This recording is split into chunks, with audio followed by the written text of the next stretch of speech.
Hello aspirants, आज हम economics का एक न्यू टॉपिक स्टार्ट कर रहे हैं जो कि है पब्लिक फाइनेंस।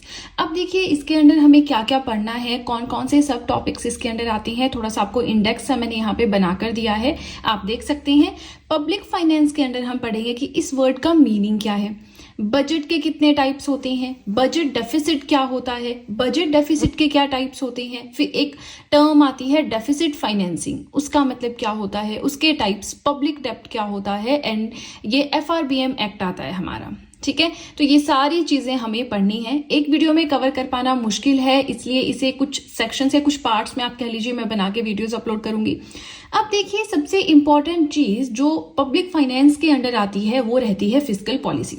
लेकिन होता क्या है कि इन दोनों चीजों को जब हम साथ में पढ़ते हैं ना पब्लिक फाइनेंस में, तो बहुत ज्यादा कंफ्यूजन क्रिएट होता है। वो कैसे, जैसे आप पढ़ते चलेंगे आपको समझ आता रहेगा। इसीलिए फिस्कल पॉलिसी मैंने बिल्कुल अलग से पढ़ाया है। ठीक है, fiscal policy is the policy of government, monetary policy is the policy of RBI। Concept clear है ना आपको? नहीं पता तो आप प्रीवियस वीडियोस मेरे Indian economy hand written notes की प्लेलिस्ट में जाकर देख सकते हैं। फिलहाल मैंने फिस्कल पॉलिसी पढ़ा रखा है, तो बहुत बड़ा पार्ट पब्लिक फाइनेंस का हमने ऑलरेडी कवर कर रखा है। ठीक है जी, तो 2 या 3 वीडियोस इसके ऊपर बनेंगी और बहुत आराम से, बहुत अच्छे से मैं हर एक चीज एक्सप्लेन करूंगी। अगर आप न्यू हैं, अभी आपने इकोनॉमिक्स पढ़ना जस्ट स्टार्ट किया है, तो उस केस में आप वीडियो के साथ में नोट्स जरूर बनाएं। बहुत ही कंपाइलेशन प्रॉपर आपके पास अवेलेबल होगी, रिविजन के टाइम हेल्प रहेगा। बिकॉज रमेश सिंह या कोई और बुक अगर आप उठाते हैं, उसे पढ़ना, उसे डिकोड करना, समझना बहुत टाइम जाता है। Rest is completely your choice. ठीक है, तो चलिए आज हमें क्या क्या पढ़ना है वो देख लेते हैं इस इंडेक्स में से। देखिए मीनिंग यहाँ पे दिख रहा है, ये हम डिस्कस करेंगे। टाइप्स ऑफ बजट, बजट के क्या टाइप्स होते हैं वो हम डिस्कस करेंगे। ठीक है, तो ये सिर्फ 2 चीजें हम आज पढ़ेंगे, बहुत अच्छे से पढ़ेंगे।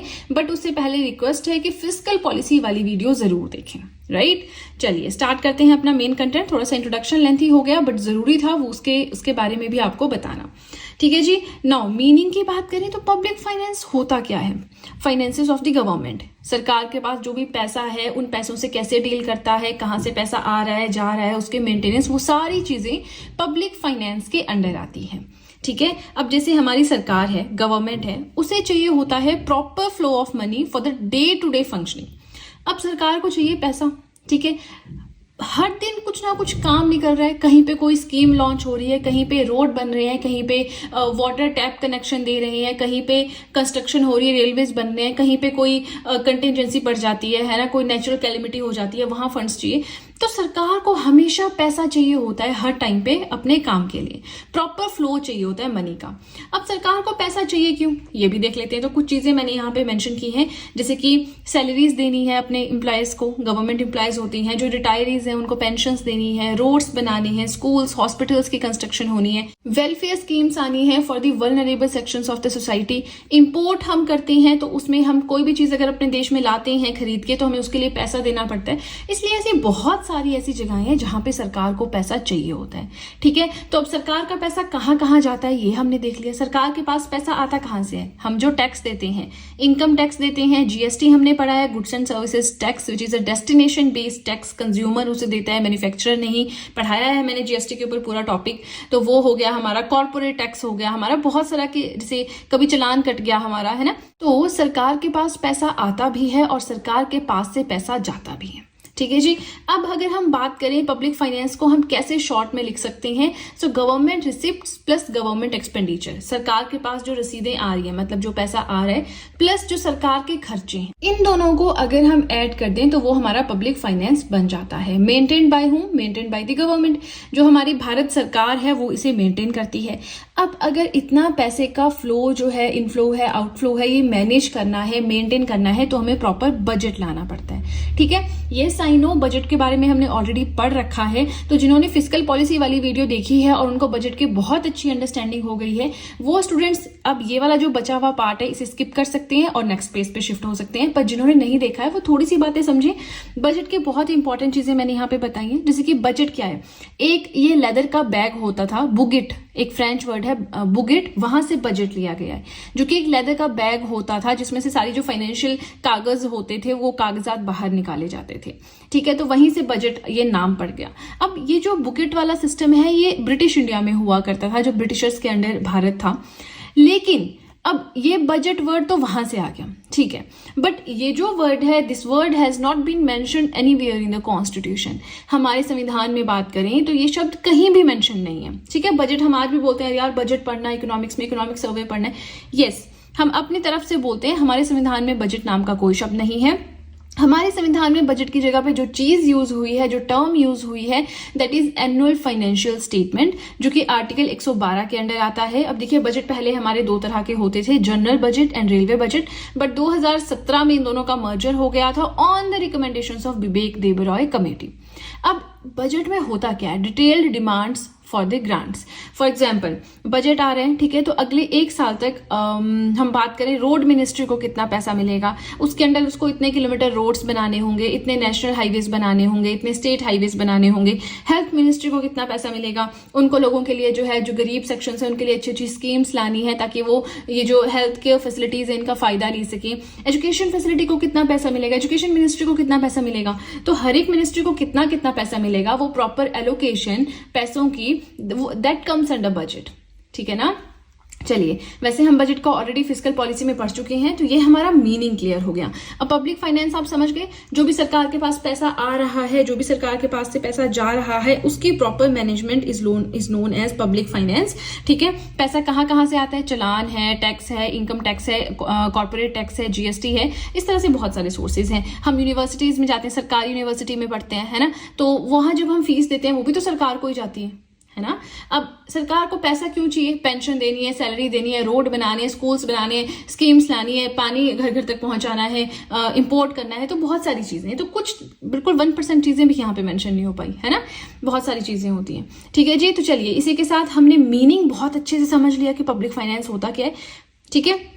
अब जो नेक्स्ट हमारा है वो है types of budget, very very important. वैसे तो बजट हमने फिस्कल पॉलिसी वाले में पढ़ रखा है, बट वहां हमने बिल्कुल बेसिक चीजें पढ़ी थी, है ना, कि बजट का थीम क्या रहा। अब इसी के साथ यस मुझे एक क्वेश्चन दिमाग में आ रहा है, फिस्कल पॉलिसी में मैंने आपको 2023 में जो बजट लॉन्च किया गया था उसका थीम बताया था, तो वो थीम आप मुझे कमेंट सेक्शन में बताएंगे, ठीक है जी। चलिए, अब हम नेक्स्ट पेज की ओर चलते हैं, जिसमें हम टाइप्स ऑफ बजट के बारे में पढ़ेंगे। काफी शॉर्ट है हमारा वीडियो, तो वीडियो के साथ में नोट्स बनाते चलें।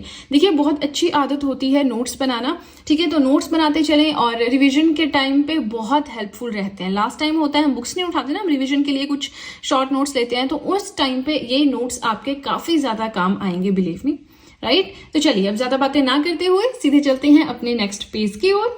अब नेक्स्ट हमें पढ़ना है types of budget. Now based on the difference between receipts and expenditure, कितना भारत सरकार का खर्चा हो रहा है, कितने भारत सरकार के पास पैसा आ रहा है, इनके बेसिस पे हम बजट को 3 टाइप्स में डिवाइड कर सकते हैं। एक होता है हमारा बैलेंस्ड बजट, एक होता है सरप्लस बजट और एक होता है डेफिसिट बजट। तो बैलेंस्ड बजट क्या होता है, मतलब चीजें बैलेंस्ड हैं, इक्विलिब्रियम में हैं, ठीक है। Government expenditure is equal to government receipts, सरकार के पास जितना पैसा आ रहा है अलग अलग सोर्सेज से, सरकार का ऑलमोस्ट उतना ही खर्चा हो रहा है, ठीक है। तो बैलेंस्ड है, हर चीज बैलेंस है, इनकम जो है हमारे जो हमारे एक्सपेंडिचर है उसके इक्वल है, ठीक है। तो इसे हम कहते हैं बैलेंस्ड बजट। इस तरह के बजट को आइडियल बजट माना जाता है, बट ये किसी इकोनॉमी में आपको मुश्किल ही है देखने को मिलेगा, बट ये चीज पॉसिबल है ही नहीं। सेकेंड टाइप ऑफ हमारा जो बजट है that is surplus budget. Surplus मतलब एक्स्ट्रा है, पैसा हमारे पास एक्स्ट्रा है, ठीक है, ऐसा आप बोले। नाउ इस सिचुएशन में क्या होता है कि government receipts are greater than government expenditure, यानी कि सरकार के पास जो पैसा आ रहा है टैक्स के थ्रू, चलान के थ्रू, यूनिवर्सिटीज के फीस के थ्रू, कहीं भी टोल प्लाजा लगे होते हैं वहां से, है ना, तो कहीं से भी जो सरकार की प्रॉपर पूरी जो टोटल इनकम है वो काफी ज्यादा है खर्चे से, एक्सपेंडिचर से, तो वो सरप्लस पैसा हो गया ना सरकार के पास, उसको सरकार कहीं और अच्छी जगह यूज कर सकती है। तो ये जो पैसा ज्यादा हो गया, that type of budget is known as surplus budget, ठीक है। It represents the financial soundness of the government. और अगर किसी इकोनॉमी में, किसी देश में ऐसा हो रहा है कि सरप्लस बजट की सिचुएशन देखने को मिल रही है, मतलब फाइनेंशियल लेवल पे वो कंट्री बहुत साउंड है, फाइनेंशियल लेवल पे बहुत स्ट्रांग है वो कंट्री, ठीक है ना। नाउ सरप्लस बजट हो गया, क्या होता है। Third type of budget is deficit budget. Deficit budget क्या होता है, डेफिसिट मतलब कमी हो रही है, पैसा कम हो रहा है ना। सो इस सिचुएशन में क्या होता है that government expenditure is greater than the government revenue. सरकार का जो खर्चा है वो बहुत ज्यादा है, लेकिन इनकम उसके कंपैरिजन में बहुत कम है, तो यहाँ पे डेफिसिट बजट आ गया। अब देखिए जो बैलेंस्ड बजट है, सरप्लस बजट है, ये तो हमें इतना ही पढ़ना है, लेकिन ये जो डेफिसिट बजट है ये आगे चलेगा। पहले हम डेफिसिट बजट हमने बेसिक समझ लिया कि खर्चा ज्यादा है, आय कम है, इनकम कम है, तो डिफरेंस जो है that is known as deficit budget, ठीक है ना। अब देखिए ये गवर्नमेंट एक्सपेंडिचर, गवर्नमेंट रेवेन्यू, मुझे नहीं लगता आपको समझाने की जरूरत है, भारत सरकार का खर्चा, भारत सरकार की इनकम, है ना। तो अब देखिए यहां से हमारे टॉपिक्स बनते हैं, यहां से हमारे क्वेश्चंस उठते हैं एग्जाम्स में। अब देखिए अभी नेक्स्ट हम क्या पढ़ेंगे इसके बाद, डेफिसिट बजट क्या होता है। आज की वीडियो में नहीं, आने वाली वीडियोस में जब तक पब्लिक फाइनेंस कवर नहीं होता है, ठीक है। सो डेफिसिट बजट क्या होता है, इसके टाइप्स क्या होते हैं, फिर डेफिसिट फाइनेंसिंग क्या होती है, वो उसको आगे फर्दर पढ़ेंगे, एक्ट पढ़ेंगे हम, है ना। तो ये सारी चीजें जो है डेफिसिट बजट के अंडर आती है। फिलहाल देखिए हमने पढ़ा टाइप्स ऑफ बजट, जिसमें हमने 3 तरह के बजट पढ़े।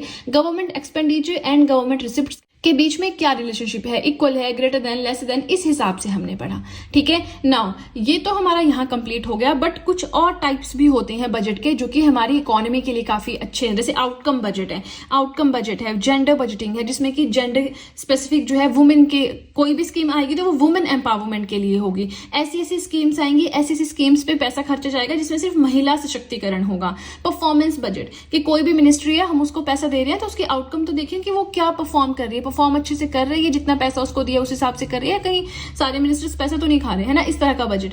जीरो बेस्ड बजटिंग, तो ये 4 चीजें हमारी बचती हैं, 4 बजट्स बचते हैं जो कि हम नेक्स्ट वीडियो में पढ़ेंगे। नेक्स्ट वीडियो में सिर्फ ये 4 चीजें पढ़ेंगे, इनको समझेंगे विद एग्जांपल्स। बहुत ही सिंपल है, लेकिन एग्जाम्स में क्या होता है ना कि कोई स्टेटमेंट आपको लिखी हुई आ गई, ना पूछ लेंगे कि ये स्टेटमेंट क्या डिफाइन करती है आपकी, जेंडर बजटिंग है, ये जीरो बेस्ड बजटिंग है या डेफिसिट बजटिंग है, तो आपको वहां हर एक चीज पता होनी चाहिए। क्योंकि आज की डेट में एग्जामिनेशन का स्टैंडर्ड बहुत ज्यादा हाई हो गया है। हाई क्यों? क्योंकि कंपटीशन इंक्रीज हो गया है। कंपटीशन क्यों? क्योंकि हर एक इंसान सरकारी नौकरी की तैयारी कर रहा है, समझ रहे ना। तो जब सब तैयारी कर रहे हैं तो आपको उनसे कुछ तो हटके करना होगा, राइट। चलिए अब देखिए हमारा आज का जो टॉपिक था, मैंने क्या बताया था आपको कि मीनिंग पढ़ना है, पब्लिक फाइनेंस क्या होता है सिंपली, एंड बजट के टाइप्स पढ़ने हैं। बजट के ये जो 4 टाइप्स हैं, ठीक है, ये हम नेक्स्ट वीडियो में पढ़ेंगे। अब देखिए अगर आप बिल्कुल न्यू हैं और आपने अभी तक नोट्स बनाने स्टार्ट नहीं किए हैं इकोनॉमिक्स के, तो आप मेरी वीडियोस के साथ में नोट्स बना सकते हैं। काफ़ी बेनिफिशियल आपके लिए रहेंगे, बहुत डायरेक्ट और प्रिसाइज आपको यहाँ पे एक्सप्लेनेशन मिलेगी हर एक टॉपिक की, राइट। अब देखिए सबसे पहले हम देखते हैं यहाँ पे कि आउटकम बजट होता क्या है। तो देखिए सबसे पहले बात तो ये कि इसे इंट्रोड्यूस किया गया था, इस बजटिंग को इंट्रोड्यूस किया गया था 2005 में, ठीक है। ये एनालाइज करती है the progress done by each ministry and department of government against it's budget outlay. अब देखिए पिछले साल में हर एक मिनिस्ट्री को कितना पैसा दिया गया था, प्लस उस पैसे के हिसाब से क्या उस मिनिस्ट्री ने, क्या उस गवर्नमेंट के डिपार्टमेंट ने उतनी प्रोग्रेस की भी थी या नहीं, उस पर्टिकुलर सेक्टर में इतनी डेवलपमेंट हुई भी थी या नहीं, ठीक है। इस चीज को एनालाइज किया जाता है आउटकम बजट के द्वारा। इन शॉर्ट यहाँ पे आउटकम जो होती है, जैसे ही फिस्कल ईयर कंप्लीट हुआ, नया अब हमारा बजट तैयार होगा, तो जो प्रीवियस बजटिंग के टाइम पे पैसा दिया गया था किसी भी मिनिस्ट्री को, ठीक है, उसके हिसाब से आउटकम मिली या नहीं, उस आउटकम को मेजर किया जाता है in physical terms. Physical terms माने जैसे यहाँ पे एक बहुत अच्छा एग्जांपल से मैं आपको एक्सप्लेन करूंगी। रोड मिनिस्ट्री को मान लीजिए कुछ पर्टिकुलर पैसा दिया गया, तो अब उनकी प्रोग्रेस, उनकी ग्रोथ, उनकी डेवलपमेंट को मेजर किया जाएगा कैसे, कि कितने किलोमीटर की उन्होंने रोड्स बनाए, ठीक है। उनका टारगेट था कि उनको 1 लाख किलोमीटर रोड बनाना था, नेशनल हाईवे, क्या उन्होंने बनाया? नहीं बनाया, तो क्यों नहीं बनाया, ठीक है। तो इस तरह से आउटकम जो है हर एक मिनिस्ट्री की मेजर की जाती है फिजिकल टर्म्स में, एक तरह से कितनी डेवलपमेंट हुई, ठीक है। तो जो पैसा दिया था उसका यूज भी हुआ या नहीं हुआ, तो वो होता है आपका आउटकम बजट। यानी कि नया पैसा देने से पहले पिछले साल क्या रही आउटकम, उसको चेक करना, ठीक है जी। नेक्स्ट आता है जेंडर बजटिंग। अब देखिए ये जो 3 है ना स्टार्टिंग के, ये बहुत इजी है। जो 4th वाला है जीरो बेस्ड बजटिंग, जहां से हमेशा क्वेश्चन आता है, थोड़ा सा ट्रिकी है, ठीक है। तो पहले मैं आपको इजी वाले करा रही हूँ ताकि थोड़ा सा कॉन्फिडेंस आपका बूस्टअप हो जाए कि नहीं ये आ गई तो वो भी हो ही जाएगा, है ना। चलिए नेक्स्ट आता है जेंडर बजटिंग। जेंडर बजटिंग क्या होता है, तो नाम से ही लग रहा है कि it involves gender based assessment of the budget, budget की gender based assessment. In short आपको लग रहा होगा वुमेन एम्पावरमेंट पे फोकस किया गया है, महिला सशक्तिकरण पे फोकस किया गया है, ठीक है। तो फोकस यहाँ पे है to promote gender equality. Gender equality में मेनली आप कहीं भी जेंडर इक्वालिटी का जिक्र होता है, ठीक है, तो उसमें महिलाओं के ऊपर उनको उनके अपलिफ्टमेंट के ऊपर ज्यादा फोकस किया जाता है, ठीक है। अब यहाँ पे फोकस जो है किया जाता है टू प्रमोट जेंडर इक्वालिटी। अब गवर्नमेंट क्या करती है, amount to be spend on the welfare and empowerment related schemes for women. अब ऐसी स्कीम्स जेंडर बजटिंग में सामने आती हैं जिनमें 100% सिर्फ महिलाओं के ऊपर फोकस किया जाता है कि उनको बिजनेस फील्ड में लाना है, उनको घर से बाहर लाना है, उनको पैसे कमाने के नए नए जरिए बताने हैं। तो इस तरह से कोई भी है महिलाओं के वेलफेयर के लिए जो स्कीम्स आती हैं उनमें मैक्सिमम जो है सिर्फ महिलाओं के ऊपर फोकस किया जाता है। Then that type of budgeting is known as gender budgeting. ठीक है जी। थर्ड हमारी आती है परफॉर्मेंस बजटिंग। तो जैसे आउटकम बजट में आउटकम देखी जाती है, जेंडर बजटिंग में जेंडर रोल के ऊपर फोकस किया जाता है, परफॉर्मेंस बजटिंग में भी परफॉर्मेंस का ध्यान दिया जाता है। ठीक है, चलिए देखते हैं। ये भी बिल्कुल थोड़ा आउटकम बजट की तरह ही है, बट उसमें फिजिकल टर्म्स में चेक किया जाता है, इसमें फिजिकल टर्म्स में चेक नहीं किया जाता है। ठीक है। सो परफॉर्मेंस बजटिंग क्या होता है, it measures the performance of the scheme in the last fiscal year and uses the data for the allocation and management of the governments financial resources. Previous साल में, पिछले साल में कितना जो है इम्प्रूवमेंट हुई, किसी सेक्टर में कितनी परफॉर्मेंस अच्छी हुई, उसके हिसाब से आगे डेटा एलोकेट किया जाता है। मान लीजिए हेल्थ सेक्टर है, उनको काफी अच्छा पैसा दिया गया था, उन्होंने काफी अच्छा उसमें काम किया। ठीक है, तो उनकी परफॉर्मेंस के हिसाब से दिया जाएगा। जिन्होंने बुरा काम किया होगा, अच्छे से परफॉर्म नहीं किया होगा, उनको नेक्स्ट ईयर चाहे उन्होंने जितना मर्जी अपना डेटा सामने रखा हो, अगर उनकी परफॉर्मेंस अच्छी नहीं कैलकुलेट होती है तो उन्हें कम पैसा दिया जाएगा। ठीक है ना। तो एक तरह से मोटिवेट करने वाली बात है कि आप ज्यादा अच्छा काम करें, आपके डिपार्टमेंट को, आपकी मिनिस्ट्री को ज्यादा पैसा मिलेगा, है ना। So it helps in increasing the efficiency and effectiveness of the public expenditure. जो खर्चा, जो पैसा दिया जाएगा, उसको ज्यादा इफेक्टिव वे में यूज करने के लिए ये बजटिंग सामने आई है। ठीक है। तो आउटकम बजट को इससे कंफ्यूज नहीं करना, उसमें आउटकम चेक करते हैं फिजिकल टर्म्स में, इसमें जस्ट परफॉर्मेंस चेक करते हैं कि अच्छा काम किया या नहीं किया। जिसने अच्छा काम किया उसको एज अ अवार्ड ज्यादा पैसे देंगे ताकि आप और इसको डेवलप कीजिए, इस सेक्टर को और डेवलप कीजिए, है ना। इस तरह से रहता है। अब जो हमारा लास्ट टाइप ऑफ बजटिंग है that is zero based budgeting. तो ये ना बड़ा कंफ्यूजिंग रहता है ना, एक जगह पे ढूंढना मुश्किल है, समझना मुश्किल है। तो देखिए बहुत बहुत ज्यादा सिंपल है। ठीक है। अब ये ना आप अपनी डेली लाइफ से जोड़ के देखिएगा। जीरो बेस्ड बजटिंग है। सबसे पहले किसने ये आइडिया दिया था? 1924 में जो ब्रिटिश बजट अथॉरिटी थे, एडवर्ड हिल्टन यंग, उन्होंने ये आइडिया दिया था। ठीक है, जीरो बेस्ड बजटिंग का। इसमें क्या होता है, expenses to be justified for each period. इस लाइन का मतलब समझिए। देखिए जो सिंपल बजटिंग होती है, जो इंडिया में बजट पेश होता है, उसमें होता क्या है, सबसे पहले हर एक मिनिस्ट्री, आपकी रेलवे मिनिस्ट्री है, आपकी एजुकेशन मिनिस्ट्री है, आपकी हेल्थ मिनिस्ट्री है, वुमेन एम्पावरमेंट है ना, जो भी जितने भी मिनिस्ट्रीज हैं उनके अंडर बहुत सारे डिपार्टमेंट्स होते हैं। ठीक है। तो अब जो हर एक डिपार्टमेंट है वो अपना अपना खर्चा बताता है कि अगले साल मुझे इतना पैसा लगेगा, और वो एक रफ सा आइडिया अपनी मिनिस्ट्री को देता है। अब मिनिस्ट्री पूरा उसको ऐड करके टोटल आगे बताती है। ठीक है। अब आगे उस पर ज्यादा जस्टिफिकेशन, ज्यादा डिस्कशन नहीं हो सकती कि हाँ जी फाइनेंस मिनिस्ट्री के अंडर ये वाला डिपार्टमेंट इतने पैसे मांग रहा है, तो क्यों मांग रहा है, उसको क्या जरूरत है, उसको तो इतने पैसों की जरूरत नहीं है। वहां पे डिस्कशन नहीं कर सकते, है ना। ओवरऑल मिनिस्ट्री के साथ ही बात कर सकते हैं। अंडर जो डिपार्टमेंट उनके हैं उनके ऊपर ज्यादा जस्टिफिकेशन नहीं कर सकते। उनके जो ऑफर हैं, अमाउंट के जो बजटिंग ग्रांट का जो ऑफर वो मांग रहे हैं उस पर ज्यादा डिस्कशन नहीं कर सकते, उसको ज्यादा एनालाइज नहीं कर सकते। लेकिन ये किसमें होता है, जो सिंपल बजटिंग होती है, जीरो बेस्ड बजटिंग में, क्योंकि यहाँ पे तो देखिए टाइम की शॉर्टेज होती है ना। लेकिन यहाँ पे क्या होता है, हर एक मिनिस्ट्री के अंडर जो हर एक डिपार्टमेंट है उन्होंने कितनी अपनी डिमांड पेश की है। अब क्या सरकार उनको उतना पैसा देती है? नहीं, कम ज्यादा ही मिलता है ना। तो उनको जस्टिफाई करना पड़ता है कि इतना खर्चा मुझे क्यों चाहिए। हमारे यहाँ पे कोई जस्टिफिकेशन कुछ नहीं होता है। ठीक है। अगर सरकार से पैसे मिल गया अच्छी बात है, नहीं मिला तो नहीं मिला, फिर अगले साल ट्राई करना, है ना। तो ये सिस्टम चलता है। Here expenses to be justified for each new period. हर बार बताना पड़ता है कि हमें ये क्यों चाहिए, हमें ये और ये काम करने हैं। ठीक है। So every function of the government is analysed for its needs and cost. अपनी जरूरत के हिसाब से हर एक फंक्शन, हर एक मिनिस्ट्री का डिपार्टमेंट के ऊपर एनालिसिस जो है वो की जाती है। अब इसके अंदर 3 मेन प्रिंसिपल होते हैं। अगर आपको अभी तक भी समझ नहीं आया मैंने क्या समझाया, कोई बात नहीं, इसको देखिए समझ आ जाएगा। 3 क्वेश्चंस यहाँ पे उठते हैं जीरो बेस्ड बजटिंग में। Should we spend, how much should we spend, where should we spend. क्या हमें पैसा लगाना चाहिए, हमें कितना पैसा लगाना चाहिए, हमें कहाँ पे पैसा लगाना चाहिए। अब देखिए हमें सैलरी मिलती है फॉर एग्जांपल 20,000 और आप कहीं पे दिल्ली चंडीगढ़ ऐसी जगह रहते हैं तो ऑब्वियसली 20,000 में कुछ भी नहीं होगा। तो अब आपको पहले से सोच सोच के रखना पड़ता है कि रेंट तो इतना जाएगा ही जाएगा, पानी का बिजली का इतना जाएगा ही जाएगा, मेरे ऑटो का कैब का इतना जाएगा ही जाएगा।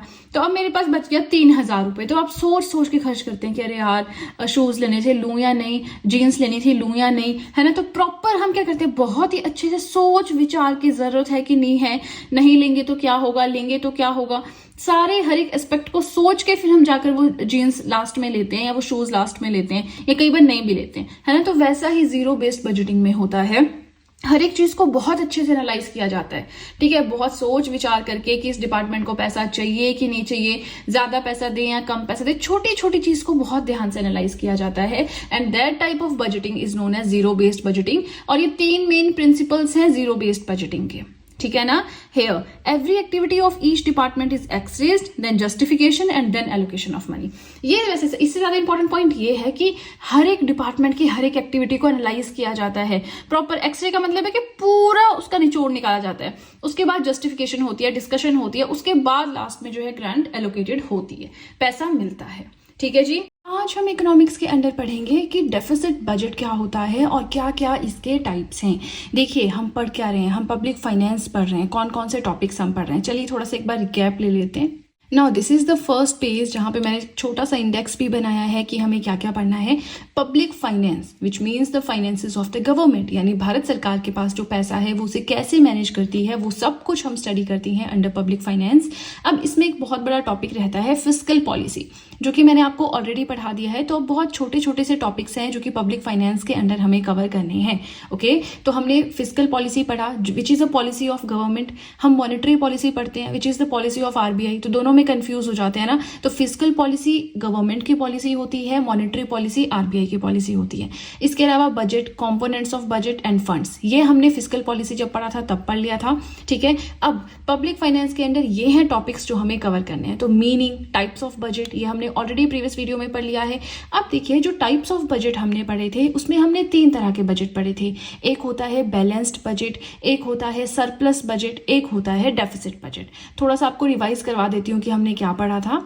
अब आप ये सोच रहे होंगे कि बार बार इस चीज को रिवाइज करवाने की जरूरत क्या है। तो देखिए जब मैं वीडियोस डालती हूँ 1 या 2 दिन का गैप आ जाता है, मे भी तब तक आप भूल गए हो कि हमने पढ़ा क्या है। हमने टाइप्स ऑफ बजट पढ़ा था, हमने ये पढ़ा था कि कितना सरकार के पास पैसा आता है, कितना सरकार का खर्चा होता है, उन दोनों के बीच में जो डिफरेंस होता है उस डिफरेंस के बेस पे हम बजट को 3 तरह से डिवाइड कर सकते हैं। बिल्कुल इन नटशेल आपको एक्सप्लेन करूंगी। बैलेंस्ड बजट होता है जब भारत सरकार का खर्चा भारत सरकार के इनकम के इक्वल होता है, इसे आइडियल बजट कहते हैं। बहुत कम ऐसी सिचुएशन होती है कि कहीं पे आपको बैलेंस्ड बजट की सिचुएशन देखने को मिले। सरप्लस बजट मतलब सरप्लस पैसा है, बहुत सारा पैसा है। बहुत सारा पैसा मतलब सरकार की बहुत सारी इनकम है लेकिन खर्चे बहुत कम है। तो ऐसी सिचुएशन जो है ये रिप्रेजेंट करती है the financial soundness of the government, मतलब भारत सरकार कितनी स्ट्रांग है वो चीज बताता है surplus budget. Third type of budget is deficit budget, जो हमें आज पढ़ना है। तो इसमें क्या होता है, गवर्नमेंट का एक्सपेंडिचर यानी भारत सरकार का खर्चा ज्यादा हो जाता है लेकिन जो इनकम है वो कम हो जाती है। अब देखिए बहुत सारी ऐसी जगह है जहां पे भारत सरकार खर्चा करती है, बहुत सारे ऐसे सोर्सेज हैं जहां से उनको पैसा आता है। इस टॉपिक को भी हम ऑलरेडी फिस्कल पॉलिसी में कवर कर चुके हैं, जहां पे हमने पब्लिक डेप्ट पढ़ा था, हमने government expenditure and government revenue, ये 3 कंपोनेंट्स होते हैं बजट के या फिस्कल पॉलिसी के, वो पढ़े थे, वहां मैंने एक्सप्लेन किया था, ठीक है। अब चलिए नेक्स्ट पेज की ओर चलते हैं। अब समझ में आ गया कि हमें पढ़ना क्या है। हमें डेफिसिट बजट पढ़ना है जब भारत सरकार का खर्चा हो जाता है ज्यादा और जब रेवेन्यू होता है कम। इसका आपको एक एग्जाम्पल देती हूँ। फॉर एग्जाम्पल आपकी सैलरी है 25,000, हर महीने की 2 तारीख को आपको सैलरी मिलती है 25,000, लेकिन अगर आप ढंग से कैलकुलेट करें तो पूरे महीने में आपका खर्चा 30,000 तक होता ही होता है। उसमें रेंट है, आपका ट्रैवलिंग अलाउंस है, आपका राशन है, आपका खाना पीना है, कैब का खर्चा है, तो ये सारी चीजें मिलाकर 30,000 हो जाता है। तो अब 5,000 आपको हर महीने कमी रहती है, उस कमी को हम कहेंगे डेफिसिट बजट। आपका बजट है 25,000 लेकिन आपका एक्सपेंडिचर है 30,000, तो वहां पे डेफिसिट बजट क्या हो रहा है, आपका एक्स्ट्रा क्या हो रहा है जिसकी आपको जरूरत है, वो है 5,000। अब आप उस 5,000 के लिए क्या करोगे? आपको ऐसे तो नहीं बोलोगे ऑफिस में जाके कि मुझे हर साल मेरी सैलरी बढ़ा दो, मेरे खर्चे ज्यादा हैं, उनको इससे कोई मतलब नहीं है। या आप अपनी फैमिली से मांगोगे, आपकी फैमिली समझेगी कि अभी इन्होंने जॉब जस्ट स्टार्ट की है, कम पैसे मिल रहे हैं, तो कुछ टाइम वो आपको सपोर्ट करेंगे, फिर आपकी सैलरी बढ़ जाएगी। या तो ये होगा, या तो आप किसी फ्रेंड से बोरो करेंगे, उसको बोलेंगे देता हूँ यार देता हूँ, है ना। तो अब यहाँ पे सिचुएशन अराइज हो जाती है बोरो बोरो करने की। अब बोरो आप अपने किसी क्लोज मेंबर से कर सकते हैं या आप किसी अननोन से, किसी कलीग से ऑफिस में ले सकते हैं, ठीक है। 2 सिचुएशंस होती हैं। तो वैसे ही भारत सरकार के पास भी 2 सिचुएशंस होती हैं, या तो वो इंटरनली बोरो कर सकता है ये पैसा, या फिर एक्सटर्नली, यानी कि जो भी हमारे ये फाइनेंशियल इंटरनेशनल फाइनेंशियल इंस्टीट्यूशंस होती हैं, जैसे कि वर्ल्ड बैंक है आपका, IMF है आपका, वहां से ये पैसा जो है बोरो कर सकते हैं। चलिए, अब थोड़ा सा मैंने एक पेस बांध दिया कि हम पढ़ क्या रहे थे, ठीक है। अब हमें आज की वीडियो में पढ़ना है कि डेफिसिट बजट के टाइप्स क्या है। डेफिसिट बजट क्या है वो तो मैंने ऑलरेडी आपको पढ़ा ही रखा था, ठीक है। तो मेन कंटेंट हमारा अब स्टार्ट होता है, जिसमें हम पढ़ेंगे टाइप्स ऑफ डेफिसिट बजट, जिसमें आता है आपका रेवेन्यू डेफिसिट है, फिस्कल डेफिसिट है, प्राइमरी डेफिसिट है एंड मॉनेटाइज्ड डेफिसिट है। 4 टाइप्स ऑफ डेफिसिट हम पढ़ेंगे, ठीक है। Let's start with the first one, जो कि है रेवेन्यू डेफिसिट। अब देखिए, आपको एक चीज पहले बता दूं, आपको गवर्नमेंट रिसिप्ट्स के कितने टाइप्स होते हैं और गवर्नमेंट एक्सपेंडिचर के कितने टाइप्स होते हैं, उनके अंदर क्या क्या होता है वो पता होना जरूरी है। इन डिटेल मैं आपको ऑलरेडी पढ़ा चुकी हूँ फिस्कल पॉलिसी वाली वीडियो में। आप ऐसा कीजिए, मेरी Indian economy hand written notes की प्लेलिस्ट में जाइए, वहां पर हर एक टॉपिक मैंने एक सिक्वेंस में अपने लेक्चर्स अरेंज किए हुए हैं, वहां पे आप देख सकते हैं, ठीक है। बाकी जो यहाँ पे जिस चीज की जरूरत पड़ेगी वो मैं साथ में पढ़ाती चलूंगी। अब जो रेवेन्यू डेफिसिट होता है, that is equal to total revenue expenditure minus total revenue receipts. सरकार का टोटल जितना खर्चा है, ठीक है, माइनस टोटल कितनी इनकम आती है सरकार के पास। अब ये रेवेन्यू फॉर्म में है। अब जो हमारा एक्सपेंडिचर है 2 तरह का होता है। यहाँ पे देखिए, जो हमारी रिसिप्ट्स हैं 2 तरह की होती हैं, रेवेन्यू एंड कैपिटल। इनको भी फर्दर डिवाइड कर सकते हैं। जो एक्सपेंडिचर होता है सरकार का वो भी 2 तरह का होता है, रेवेन्यू एंड कैपिटल। इन्हें हम फर्दर पढ़ते हैं, लेकिन यहाँ पे सिर्फ revenue, receipt and revenue expenditure की बात हो रही है, ठीक है। अब रेवेन्यू रिसिप्ट्स क्या होती है कि जहां से सरकार को पैसा आता है in terms of cash money, जैसे कि बार बार जहां से पैसा आता है रेवेन्यू रिसिप्ट में, जैसे कि आपका टैक्स, एक होता है टैक्स रेवेन्यू, एक होता है non tax revenue. Tax revenue में आपके पास GST आ रहा है, इनकम टैक्स आ रहा है, कॉर्पोरेट टैक्स आ रहा है। नॉन टैक्स रेवेन्यू में कभी चालान हो रहा है, कभी कोई फाइन हो रहा है, पेनल्टी हो रही है, किसी दूसरी कंट्री को पैसा दिया है वहां से इंटरेस्ट आ रहा है, तो वो सारा हो गया नॉन टैक्स रेवेन्यू। वैसे ही एक्सपेंडिचर में रेवेन्यू एक्सपेंडिचर क्या होता है कि जो बार बार जाता है, ये रिकरिंग होते हैं रेवेन्यू दोनों नेचर में, ठीक है। जैसे सैलरीज है हर महीने जाएंगी, पेंशन है हर महीने जाएंगी, सब्सिडीज है हर महीने जाएंगी, ठीक है। तो ये रिकरिंग खर्चा है जो हर महीने होना ही होना है, सरकार को पता है। अब इन दोनों के बीच में जो डिफरेंस होता है, that is known as revenue deficit. समझ में आ गया? Revenue deficit is equal to revenue expenditure minus revenue receipts. चलिए, सेकेंड टाइप ऑफ डेफिसिट देखते हैं। अब यहाँ पे बहुत ध्यान देने की जरूरत है, क्योंकि 1-2 टर्म्स ये ऐसे यूज कर देते हैं ना, फिर जहां पे हमें कंफ्यूजन हो जाता है। सो फिस्कल डेफिसिट होता है total expenditure minus total receipts. Total expenditure माने रेवेन्यू प्लस कैपिटल एक्सपेंडिचर, दोनों को मिला के जो टोटल एक्सपेंडिचर हुआ minus total receipts. Revenue plus capital, यहाँ पे रेवेन्यू प्लस कैपिटल देख रहे हैं आप, ठीक है जी। तो total expenditure minus total receipt, ये तो ऊपर वाले से भी ज्यादा इजी है। रेवेन्यू डेफिसिट में revenue expenditure minus revenue receipt हम पढ़ते हैं, फिस्कल में हमने total expenditure minus total receipt पढ़ लिया, एक्सक्लूडिंग बोरोइंग्स। अब ये ध्यान देने वाली बात है कि हम बोरिंग्स को क्यों यहाँ पे एक्सक्लूड कर रहे हैं, कर लो उनको भी ऐड। बोरिंग्स क्या होता है कि किसी भी फाइनेंशियल इंस्टीट्यूशन से, वर्ल्ड बैंक से, IMF से कभी लोन लिया है तो उस लोन को ना तो एक्सपेंडिचर में ऐड करना है ना रिसिप्ट्स में, समझ रहे हैं, वो लोन ही हटा देना है, ठीक है, एक्सक्लूडिंग बोरिंग्स। अब ऐसा क्यों करेंगे जी? अब यहाँ पे हम इसको एग्जाम्पल से समझेंगे। फॉर एग्जाम्पल, मेरे पास 800 रुपए थे, ठीक है, 800 रुपए थे, मुझे शॉपिंग करने जाना था तो मुझे 800 रुपए ही मिले घर से, ठीक है। अब मैंने 800 की जगह 1000 रुपए खर्च दिया। अब मुझे वहां पे पेमेंट करनी है। पेमेंट कैसे हो गई? या तो मैं घर पे बोलूंगी कि यार प्लीज दे दो 200 रुपए, या किसी फ्रेंड को बोलूंगी, है ना। तो अब मेरे पास क्या हो रहा है, यहाँ पे 200 रुपए कम हो रहे हैं, ठीक है। तो अब ये जो 200 रुपए है, इतना कम अमाउंट मेरे पास है, तो इस सिचुएशन में क्या होगा, मैं बोरो करूंगी कि प्लीज मुझे पैसे दे दो किसी ना किसी से, ठीक है। तो अब जब मैं घर पे बैठ के at the end of month अपने खर्चा देखूंगी तो मैं 1000 माइनस 800 करके समझ जाऊंगी कि 200 रुपए डेफिसिट, 200 रुपए कम है मेरे पास, इतनी कम है, तो मुझे खर्चा कंट्रोल करने की जरूरत है। सेकेंड सिचुएशन में ये हो गया जब हमने बोरिंग्स को एक्सक्लूड किया है। अगर मैं बोरिंग्स को भी ऐड कर दूं, 1000 रुपए का सामान मैंने लिया, 800 रुपए मेरे पास थे, लेकिन मेरे मम्मा ने भेज दिए मुझे 200 रुपए, तो 1000 हो गया ना, तो पूरा कवर हो गया, तो 1000 माइनस 1000 0 हो गया। तो अब अगर मैं इस तरह से कैलकुलेट करूंगी तो मैं at the end of month identify कैसे करूंगी कि मैंने कितने लोगों से उधार लिया, क्योंकि पूरे महीने कभी किसी से उधार ले रहे, कभी किसी से उधार ले रहे, तो वो एक्चुअल में पूरा कैलकुलेट करना पड़ेगा ना कि मैंने बोरो कितना किया, एक्चुअल में मेरे पास कमी कितनी थी। अब देखिए, जो बोरिंग्स होंगी वो वही इक्वल होंगे इन दोनों के डिफरेंस के, ठीक है ना, क्योंकि खर्चा मान लो 10 रुपए है ना, और रसीद हमारे पास 8 रुपए की आ रही है, तो 2 रुपए हमारे पास कम हो रहे हैं। अब हमें सरकार तो चलानी है, तो 2 रुपए हम क्या करेंगे, बोरो करेंगे कहीं से, ठीक है। तो इन दोनों के बीच में डिफरेंस जो है that is equal to the borrowings. But ये इतना डेप्थ में जाने की जरूरत नहीं है, बस इतना समझ लीजिए कि ये कंसेप्ट है। और हम बोरोइंग्स को इसलिए एक्सक्लूड करते हैं ताकि हम ये जान सकें कि हम कितने पानी में हैं, ठीक है, कितना हम पर अभी भी हमें बोरो करना पड़ेगा, इसलिए हम बोरोइंग्स को यहाँ पे एक्सक्लूड करते हैं एक्चुअल में डेफिसिट जानने के लिए। Okay, now third type of deficit आता है प्राइमरी डेफिसिट। अब प्राइमरी डेफिसिट क्या होता है, fiscal deficit minus interest payments. ये तो उससे भी ज्यादा इजी है। प्राइमरी डेफिसिट हो गया आपका जो फिस्कल डेफिसिट है, इसमें से माइनस करनी है इंटरेस्ट पेमेंट्स। कौन सी interest payments, on earlier borrowings. ऐसा नहीं है सरकार अभी बोरो करेगी, सरकार ने कभी रोड के लिए पैसा लिया, कभी वाटर मैनेजमेंट के लिए पैसा लिया, कभी डिजास्टर मैनेजमेंट के लिए, कभी किसी चीज के लिए। हम पढ़ते हैं ना कि वर्ल्ड बैंक ने इतना डॉलर मिलियन लोन इंडिया को दिया, या केरला स्टेट गवर्नमेंट को दिया, किसी ना किसी स्टेट को दिया, है ना। तो वो जो बोरिंग हमने कभी की थी उस पर इंटरेस्ट हर महीने जाती रहती है। किस्त, कार खरीदते हैं, हर महीने किस्त चलती है 4-5 साल तक। तो वैसा ही यहाँ भी होता है, जब हम बाहर से किसी फाइनेंशियल इंस्टीट्यूशन से लोन लेते हैं तो वहां भी हमें किस्त देनी पड़ती है, ठीक है। तो वो किस्त पे जो इंटरेस्ट जो जा रहा है, इंटरेस्ट रेट जो जा रहा है ना, वो हमें माइनस करना है। अब यहाँ पे इसी एग्जाम्पल को उठा के लाते हैं, ठीक है जी। प्राइमरी डेफिसिट कैलकुलेट करना है, 200 रुपए मैंने बोरो करने पड़े क्योंकि मेरे पास 200 रुपए कम थे। ये मेरा फिस्कल डेफिसिट था जो मैंने एंड में कैलकुलेट किया, तो ये 200 रुपए था। लेकिन इन 200 रुपए में से 20 रुपए तो मैं इंटरेस्ट दे रही हूँ जो मैंने पहले लिया था। अब देखिए यहाँ पे 200 रुपए डेफिसिट था, 200 रुपए कम थी इसलिए मैंने उधार लिए थे, बोरो किया था। अब ये 200 रुपए मुझे, समझ रहे ना आप, ये उधार लिया है। तो इस 200 में से अगर एक्चुअल में कैलकुलेट करें तो मैंने पहले भी कभी उधार लिया था, कभी पहले कुछ और अमाउंट, तो उस पर मैंने इंटरेस्ट रेट भी देना है 20 रुपए। तो अब ये बच गया पूरा 180 रुपए। तो एक्चुअल डेफिसिट यहाँ पे क्या है, 180 रुपए। समझ रहे हैं, ये बोरिंग्स मेरी उधारी है, ठीक है। कितनी उधारी है, 200 रुपए उधारी है। लेकिन अब जब मैं नेक्स्ट टाइम वापस करूंगी तो मैं उसमें कुछ पिछला भी उसको वापस करूंगी ना, ठीक है। नहीं कंसेप्ट समझ में आया है मुझे बताएं कमेंट सेक्शन में, फिर मैं आगे फिर से इसको एक बार एक्सप्लेन कर दूंगी, ठीक है जी। अब हमारा लास्ट टाइप ऑफ डेफिसिट जो आता है that is the monetised deficit. अब मोनेटाइज्ड डेफिसिट क्या होता है, चलिए।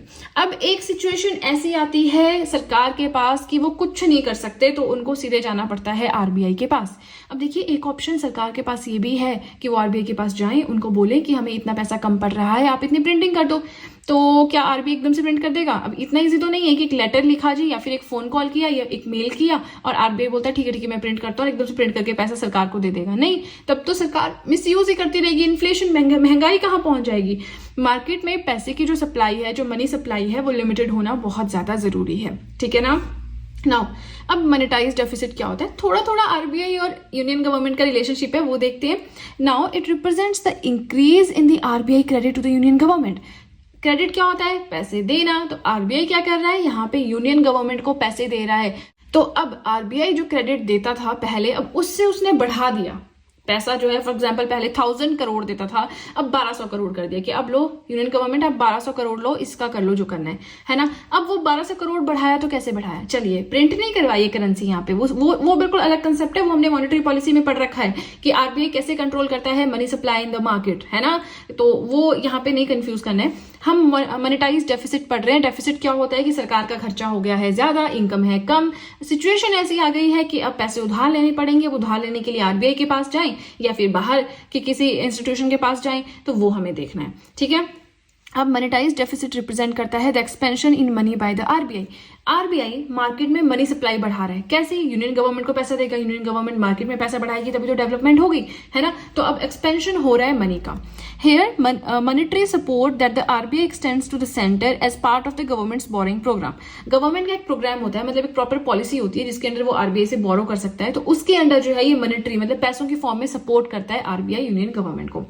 अब कैसे सपोर्ट करेगा, ऐसे तो नहीं बोलेगा यार 1000 की जगह 1200 करोड़ ले लो, हो गया अपना। वो 200 करोड़ ऐसे तो नहीं देगा। ये तो मैं छोटी मोटी बात कर रही हूँ, वहां पे तो बहुत बड़े अमाउंट में बात होती है, ठीक है। नाउ ये है मेन लाइन जो यहाँ पे पढ़ना है आपने, ठीक है। Purchase of the government bonds by the central bank to finance the spending needs of the government. देखिए अगर मैं कोई चीज खरीदती हूँ तो मुझे उसके बदले पैसे देने पड़ते हैं, ठीक है। मैं जाके मार्केट में चॉकलेट का एक पूरा डब्बा खरीद रही हूँ, वो 500 रुपए का आ रहा है, तो मैं डब्बा लूंगी, अगर वो बॉक्स लूंगी तो मैं 500 रुपए दूंगी, ठीक है।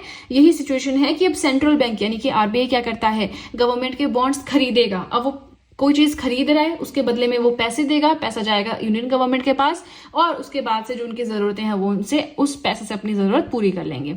ठीक है, तो गवर्नमेंट बॉन्ड खरीदे हैं सेंट्रल बैंक ने, वैसे ही उधारी नहीं दी है उनको, गवर्नमेंट बॉन्ड्स खरीदे हैं, जब सिचुएशन आएगी तो वापस कर देगा, अपना पैसा वापस ले लेगा। ठीक है ना।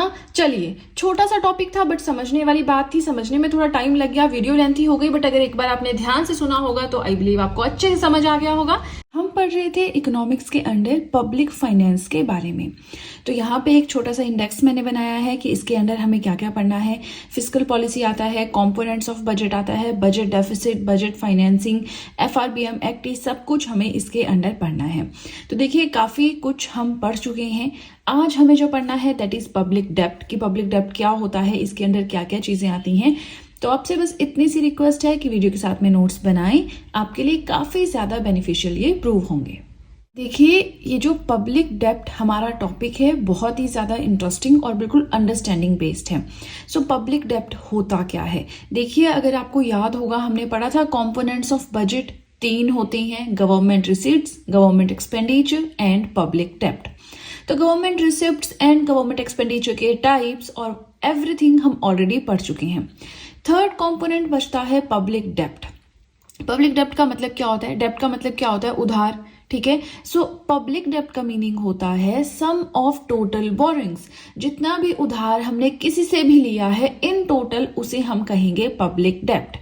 अब ये वर्ड कहां से आया? तो अगर आपने मेरी प्रीवियस वीडियो देखी होगी, वहां मैंने एक एग्जाम्पल के थ्रू आपको समझाया था कि मान लीजिए 1000 रुपीज गवर्नमेंट का एक्सपेंडिचर है, ठीक है, एंड 800 रुपीज इनकम है। समझ रहे हैं आप? जो सरकार का खर्चा होता है माइनस जो सरकार का इनकम होता है, that is known as deficit. मतलब इतनी कमी है उनको। अब 1000 रुपए सरकार खर्च कर रही है, लेकिन उसकी इनकम तो 800 रुपए ही आ रही है। अब खर्च कहाँ पे करती है, इनकम कहाँ से आती है, टैक्स, नॉन टैक्स रेवेन्यू, वो सब हमने पढ़ रखा है, तो उसको हम यहाँ पे ऐड नहीं करेंगे, अदरवाइज आप बहुत कंफ्यूज हो जाएंगे। ठीक है, तो जो सरकार का खर्चा है माइनस जो सरकार की इनकम है, इन दोनों के बीच में जो डिफरेंस बचता है that is 200 rupees example consider किया है, इसे ही हम कहते हैं डेफिसिट। अब देखिए, यहाँ पे 2 चीजें पब्लिक डेप्ट से अराइज होती हैं जिसमें हमें कंफ्यूजन होता है। ठीक है, एक होता है पब्लिक डेप्ट, एक होता है deficit financing. No doubt deficit financing को हम नेक्स्ट वीडियो में ही कवर करेंगे, बट यहाँ पे आपको अंडरस्टैंड करना होगा एक छोटा सा कंसेप्ट, जो कि क्या है। ये 200 रुपए कम है हमारे पास, इसको आप इस तरह से समझिए, आप मार्केट में गए, आपने 1000 रुपए की जीन्स ले ली, लेकिन आपकी जेब में सिर्फ 800 रुपए थी। इस सिचुएशन में 200 रुपए आपके पास कम है, तो आप क्या करेंगे? You need to borrow. आपको अपने पापा मम्मी से, अपने पेरेंट्स से, अपने कजन से, अपने दोस्तों से, किसी ना किसी से मांगने की जरूरत पड़ जाएगी, आपको बोरो करना पड़ेगा। अब आप यहाँ पे बोरो क्यों कर रहे हैं? वाई? अब गवर्नमेंट क्यों बोरो करती है? To run the economy.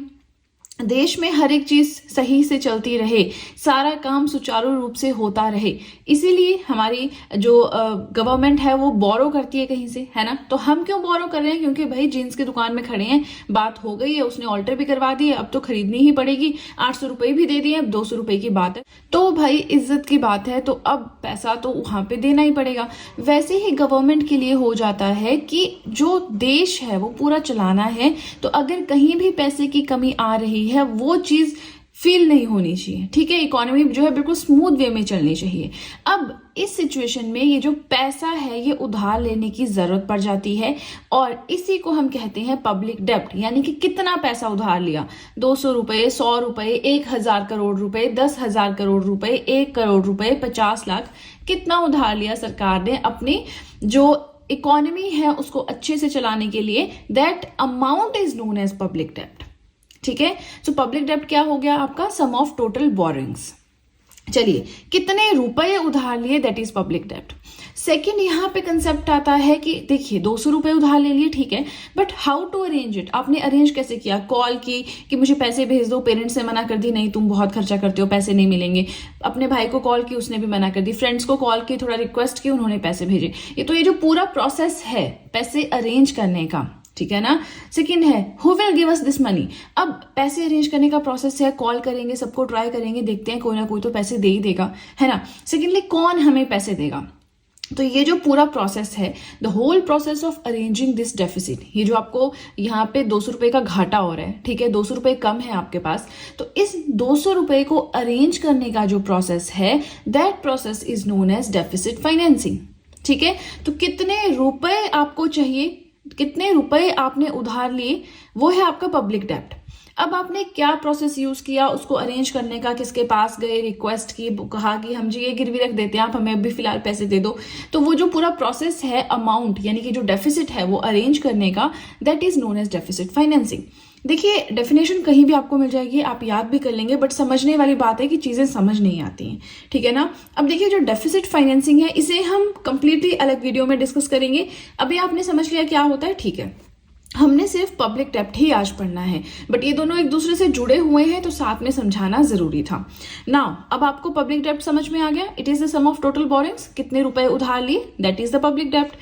अब कैसे उधार ले सकते हैं, इसके लिए भी आपके पास एक तरह से स्कोप्स हैं, जैसे आप इंटरनल बोरिंग्स कर सकते हैं, आप एक्सटर्नल बोरिंग्स कर सकते हैं। इंटरनल बोरिंग्स क्या होता है, तो ये थोड़ा सा जल्दी पढ़ेंगे, बहुत सिंपल है।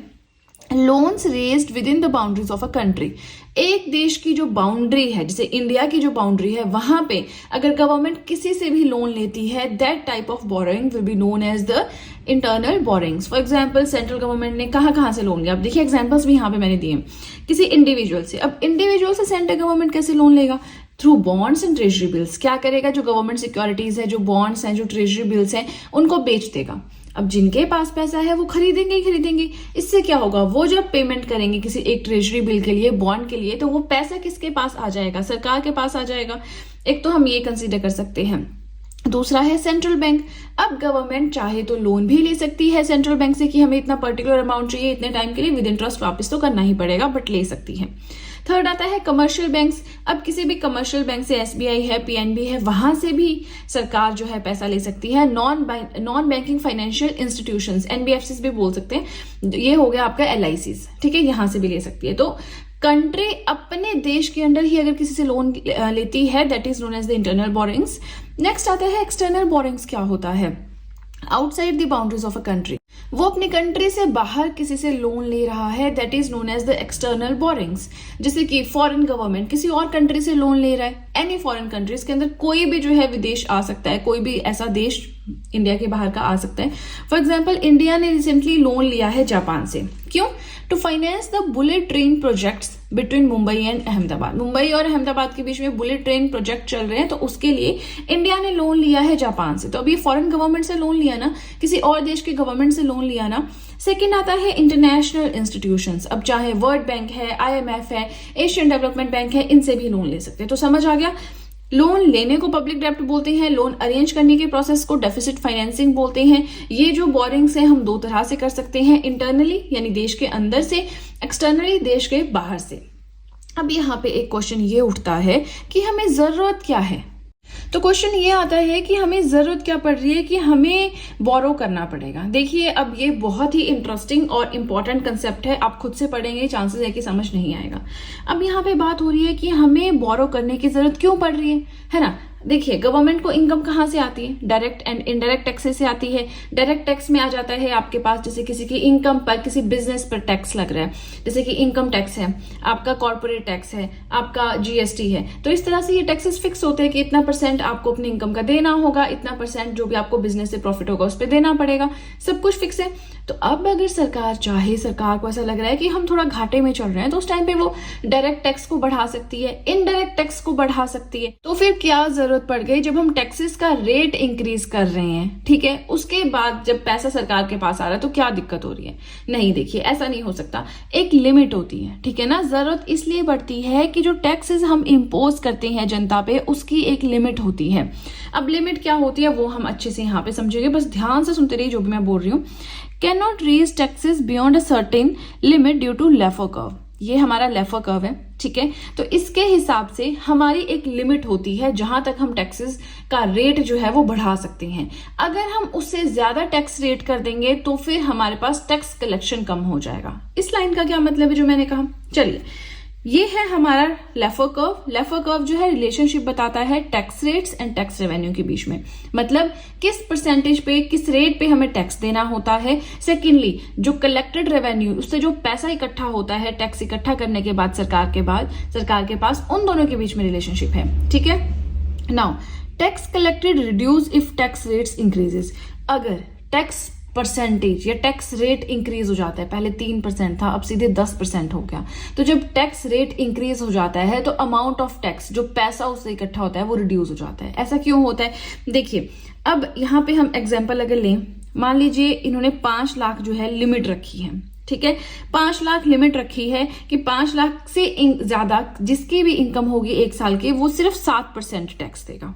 ठीक है, तो अब जिनकी भी 5 लाख से ज्यादा इनकम है वो 7% टैक्स दे रहे हैं, सब कुछ बढ़िया से चल रहा है, सरकार के पास बहुत ज्यादा पैसा इकट्ठा हो रहा है। ठीक है, बहुत ज्यादा पैसा इकट्ठा हो रहा है, सब बढ़िया खुश है। लेकिन अब क्या हुआ? अब डेफिसिट की प्रॉब्लम आ गई, बोरिंग करनी पड़ रही है, उधार लेना पड़ रहा है। तो इस केस में सरकार सोचती है कि चलो बढ़ा देते हैं टैक्स रेट। तो अब क्या किया? अब इन्होंने क्या किया? टैक्स रेट बढ़ा दिया और वो कर दिया 10%। यही चीज हम यहाँ पे पढ़ेंगे। ठीक है ना। अगर टैक्स रेट बढ़ाया तो टैक्स कलेक्टेड कम हो जाएगा। कैसे कम होगा? अब इन्होंने टैक्स रेट बढ़ाया तो अब इनकम भी तो बढ़ानी पड़ेगी। 5 लाख वाला 10% थोड़ी टैक्स देगा। अब मान लीजिए इन्होंने यहाँ पे कर दिया 8 लाख रुपए। ठीक है ना। अब इन्होंने कहा कि 5 लाख पे पहले 7% टैक्स देते थे, तो अब ऐसा कीजिए 8 लाख या उससे ज्यादा जिसकी इनकम है वही 10% टैक्स देगा, उससे कम वाले नहीं देंगे। अब देखिए ऐसे बहुत सारे, अब देखिए हमारी इकोनॉमी कैसी है, मिडिल क्लास लोग ज्यादा हैं, तो सारे मिडिल क्लास लोग तो 5 से 8 के बीच में कवर हो गए। अब 8 लाख से ज्यादा कौन बचते हैं? एग्जाम्पल दे रही हूँ, जिनकी इनकम ज्यादा है तो अब वो 10% देंगे। अब जिनकी इनकम ज्यादा होती है वो अच्छे से अलग अलग तरीके जानते हैं कि टैक्स को कैसे अवॉइड किया जा सकता है। ठीक है, तो वही चीज यहाँ पे लिखी गई। अगर टैक्स रेट्स को बढ़ा देंगे ना तो टैक्स कलेक्टेड कम हो जाएगा, क्योंकि टैक्स अवॉइडेंस आ जाएगी। यहाँ पे हमने टैक्स रेट बढ़ाया तो ये कैपिंग भी बढ़ानी पड़ी, जिसकी वजह से टैक्स कलेक्टेड कम हो जाएगा, क्योंकि लोगों को पता है टैक्स कैसे अवॉइड करना है। अमीर लोगों को तो पूरी नॉलेज होती है, उनके पास तो प्रॉपर सीएस होते हैं। लेकिन अगर हम टैक्स रेट घटा देंगे, अब हमने मान लीजिए यहां से फिर से हमने वापस 5 लाख 7% कर दिया, टैक्स रेट घटा दी, इससे क्या होता है? More citizens will come under tax net. ये जो टैक्स देने की ब्रैकेट होती है ना, इसमें ज्यादा लोग आ जाते हैं। अब मैक्सिमम देखिए जो गरीब लोग हैं वो तो 2-3 लाख 1-2 लाख इतना कमाते होंगे साल का। अब यहाँ पे आ गया मिडिल, आम जनता जो है, मिडिल क्लास लोग जो है 5 से 8 लाख के बीच में, तो 5 लाख से ज्यादा जो भी लोग हैं फिर से वो 7% टैक्स देंगे। तो इसमें देखिए कितने ज्यादा लोग फिर से कवर हो जाएंगे इस ब्रैकेट में, बहुत, इस टैक्स नेट में बहुत सारे लोग इंक्लूड हो जाएंगे। अब क्योंकि टैक्स रेट इंक्रीज कर दिया है, लोग बहुत ज्यादा इंक्लूड हो गए हैं, तो अब टैक्स ऑब्वियसली जो कलेक्टेड रेवेन्यू बढ़ जाएगा। ठीक है, तो इसे कहते हैं लेफो कर्व। अगर हम टैक्स रेट बहुत ज्यादा बढ़ा देंगे, ठीक है, तो बहुत अमीर लोग ही उसमें फॉल करेंगे उस कैटेगरी में, और अमीर लोग तो अच्छे से जानते हैं tax avoidance methods. I hope आपको ये कंसेप्ट समझ में आया है, क्योंकि ये इंपॉर्टेंट चीजें हैं। ठीक है ना। इसलिए हमें जरूरत पड़ती है बोरो करने की। क्यों? क्योंकि डायरेक्ट एंड इनडायरेक्ट टैक्स को एक लिमिट से ज्यादा आप नहीं बढ़ा सकते हो ड्यू टू लेफो कर्व। ठीक है ना। देयरफॉर अब जब डेफिसिट होगा तो बोरो करना पड़ेगा। कई बार क्या होता है, अनफॉर्सिन सर्कमस्टांसेस हो जाते हैं, जैसे युद्ध हो गया या कोविड-19 आ गया। अब कोविड-19 आया था तो क्या हुआ था? सब लोग घर पे बैठ गए थे, इकोनॉमिक एक्टिविटीज रिड्यूस हो गई थी, टैक्स कलेक्शन एक तरह से बिल्कुल खत्म हो गया था, तो हमारे पास खर्चे तो वैसे ही हो रहे थे, है ना। अब जैसे लोगों को इनकम है, सैलरीज है, सैलरीज तो जा ही रही थी, हाँ बेशक कट आके जा रही थी, जा तो रही थी। लोगों को पेंशन जा रही थी, थोड़ी कम जा रही होगी बट जा तो रही होगी। तो अब ऐसी सिचुएशन में सरकार का खर्चा हो जाता है ज्यादा, इनकम तो बहुत ही कम हो गई, तो यहाँ पे सिचुएशन अराइज होती है कि अब सरकार को बोरो करना पड़ेगा। ठीक है, आई होप आपको ये कंसेप्ट समझ में आया है। देखिए सिंपल, स्टार्टिंग का तो बहुत ही सिंपल था कि पब्लिक डेब्ट क्या होता है, डेफिसिट फाइनेंसिंग क्या होती है, ये दो चीजें हमने समझी सबसे पहले। पब्लिक डेब्ट, डेफिसिट फाइनेंसिंग बहुत ईजी है। इंटरनल बोरिंग्स, एक्सटर्नल बोरिंग्स, ये तो उससे भी ज्यादा ईजी है। थोड़ा सा हमारे को ये यहाँ पे रहता है कि जरूरत क्या पड़ गई हमें पब्लिक डेब्ट लेने की, उधारी लेने की, बोरो करने की, तो क्या जरूरत पड़ी कि टैक्सेस को हम एक लिमिट से आगे नहीं इंक्रीज कर सकते हैं ड्यू टू लेफो कर्व। अब जब इंक्रीज नहीं कर सकते हैं, खर्चा बढ़ रहा है, तो अब कहीं ना कहीं से तो पैसा लाना ही है, उस केस में हो गई बोरिंग्स। ठीक है ना। अब हमें नेक्स्ट पेज पे क्या पढ़ना है? अब हमें नेक्स्ट पेज पे पढ़ना है कि ये जो पब्लिक डेब्ट यानी जो ये उधार लेने वाला, बोरो लेने वाला कंसेप्ट है, इसके क्या पॉजिटिव इंपैक्ट्स हैं, क्या नेगेटिव इंपैक्ट्स हैं। देखिए जब सरकार के पास पैसा आएगा तो डेवलपमेंट भी तो होगी, तो उसके पॉजिटिव एस्पेक्ट्स भी हैं, एम्प्लॉयमेंट अपॉर्चुनिटीज जनरेट होंगी, इन्वेस्टमेंट और बढ़ेगी। लेकिन इसके नेगेटिव इंपैक्ट्स भी हैं, क्योंकि जो फ्यूचर जनरेशन हमारी हो रही है उन पे टैक्स बर्डन पड़ेगा, क्योंकि सरकार जो लोन लिया हुआ है उस पर इंटरेस्ट भी तो वापस करना है। कहाँ से वापस करेगी? हमसे टैक्स लेके वो वापस करेगी करेगी ना, तो फ्यूचर जनरेशन पे बर्डन भी पड़ रहा है। ये तो मैंने आपको हल्का सा बताया कि पढ़ना क्या है। अब चलते हैं नेक्स्ट पेज की ओर, वहां पे इलेबोरेटिव वे में जानेंगे कि क्या पॉजिटिव एस्पेक्ट्स हैं पब्लिक डेब्ट के और क्या नेगेटिव एस्पेक्ट्स हैं पब्लिक डेब्ट के, राइट। इसी के साथ वीडियो पसंद आ रही हो तो लाइक जरूर कीजिएगा और अब सीधे चलते हैं अपने नेक्स्ट पेज की ओर। Now what are the different aspects. पहले पॉजिटिव एस्पेक्ट्स कवर करते हैं। बहुत ही सिंपल है, आपको लग रहा होगा यहाँ पे क्या क्या ड्रॉ किया है, बहुत ही सिंपल है क्योंकि शॉर्ट में लिखा है तब ऐसा लग रहा होगा। अब पॉजिटिव एस्पेक्ट में बात करें, इंडियन गवर्नमेंट, सेंट्रल गवर्नमेंट ने लोन लिया इंफ्रास्ट्रक्चर प्रोजेक्ट्स के लिए, बड़ी बड़ी बिल्डिंग्स बनानी है, कंस्ट्रक्शन करनी है, इसलिए now it created a multiplier effect on the economy. Economy पे बहुत अच्छा इफेक्ट पड़ा इस चीज का, मल्टीप्लायर इफेक्ट पड़ा। एक अच्छी चीज नहीं हुई, बहुत सारे अच्छे एस्पेक्ट सामने निकल कर आए। कैसे आए सामने? हमने तो लोन लिया, हमें तो इंटरेस्ट उस पर वापस करना है, हमें क्या फायदा हुआ इससे? चलिए फायदे गिनते हैं। इंफ्रास्ट्रक्चर प्रोजेक्ट के लिए लोन लिया था। अब जब वहां पे कंपनी स्टार्ट होती है, नया बिजनेस स्टार्ट होता है उस बिल्डिंग के अंदर, तो एम्प्लॉयमेंट जनरेट होती है। एम्प्लॉयमेंट जनरेट होके क्या होगा? देश की जो बेरोजगारी की समस्या है वो खत्म हो गई, लोगों के पास पैसा आ रहा है, चाहे 20,000 थोड़ा ही पैसा आ रहा है, 10,000 थोड़ा ही पैसा आ रहा है, बट पैसा तो आ रहा है। तो अब क्योंकि जब इंसान के पास पैसा आता है ना, तो उसकी डिमांड्स बढ़ जाती है। डिमांड्स बढ़ जाती है तो वो मार्केट में जाता है अपनी डिमांड की पूर्ति करने के लिए। अब जब वो मार्केट में जाएगा, कुछ खरीदेगा, तो जो वो प्रोडक्ट उसने खरीदा उसकी सप्लाई भी बढ़ेगी, क्योंकि जो मैन्युफैक्चरर है वो देखेगा अब तो डिमांड बढ़ रही है, मुझे मैन्युफैक्चरिंग करनी होगी। तो इससे हमारी जीडीपी पे पूरा खेल जो है, पूरा इफेक्ट हमारे जीडीपी पे पड़ता है। ये तो हमने फर्स्ट पॉइंट पढ़ा। दूसरा है it reduces the logistic cost of transportation. कोई चीज है, कोई छोटी सी चीज भी है, फॉर एग्जाम्पल शूज की बात कर लें कि मान लीजिए लेदर शूज इंडिया में कहीं बनते ही नहीं है, बाहर से आते हैं, लेकिन अब इंडिया में लेदर की कोई ऐसी फैक्ट्री खुल गई कि अब लेदर शूज इंडिया में ही बन रहे हैं। तो अब जब बाहर से आता था वो शूज, फॉर एग्जाम्पल वो 5,000 का था, तो अब यहाँ पे आपको सिर्फ वो 2,500 रुपए का पड़ेगा। क्यों? क्योंकि जो ट्रांसपोर्टेशन कॉस्ट थी, जो ड्यूटीज उस पर लगती थी, जो टैक्स देने पड़ते थे इंपोर्ट के टाइम, वो सब घट गई। प्रोडक्शन इंडिया में ही हो रही है, तो कॉस्ट ऑब्वियसली कम हो जाएगी। होता है ना कि जो चीज हमारे लोकली होती है हम उसकी वैल्यू नहीं करते, क्योंकि हमें पता है अबंडेंस में पड़ी है। तो अब जब अबंडेंस में थोड़े टाइम में लेदर की शूज हो जाएंगे तो उसके रेट और भी घट जाएंगे। तो जो ट्रांसपोर्टेशन कॉस्ट है वो रिड्यूस हो रही है। इन शॉर्ट इतना समझ लीजिए। नेक्स्ट पॉइंट आता है economy will attract for the investment for another similar projects. अब और कंपनीज देखेंगी कि, और कंट्रीज देखेंगी कि यहाँ पे इंफ्रास्ट्रक्चर प्रोजेक्ट मैन्युफैक्चरिंग हो रही है जी, है ना, शूज मैन्युफैक्चरिंग हो रही है, तो हम भी क्या करते हैं, यहाँ पे इन्वेस्ट करते हैं। यहाँ पे रॉ मटेरियल इजीली अवेलेबल है, तो हमें यहाँ पे अपना प्लांट लगाना चाहिए, हमें काफी प्रॉफिट होगा। तो बहुत सारे ऐसे बाहर से कंट्रीज से ऑफर्स आएंगे कि आप यहाँ पे इन्वेस्टमेंट करेंगे हमारे देश में सिमिलर प्रोजेक्ट्स के लिए। इससे क्या होगा, बहुत सारे प्लांट्स हो गए, प्रोडक्शन एफिशिएंसी बढ़ जाएगी। पहले एक ही था तो वो नॉर्मल सी क्वालिटी का प्रोड्यूस करता था, मैन्युफैक्चर करता था। अब बहुत सारी कंपनीज आके तो कंपटीशन हो जाता है ना, कंपटीशन हो गया तो प्रोडक्शन एफिशिएंसी बहुत इंप्रूव हो जाती है। जब प्रोडक्शन एफिशिएंसी इंप्रूव हो रही है तो लेबर्स की स्किल्स इंप्रूव हो रही है। ठीक है, तो इतने सारे ये है हमारे multiplier effect on the economy, loan लेने के किसी पर्टिकुलर प्रोजेक्ट पे, पर वो प्रोजेक्ट चलना चाहिए। ठीक है, नेगेटिव इम्पैक्ट क्या होंगे?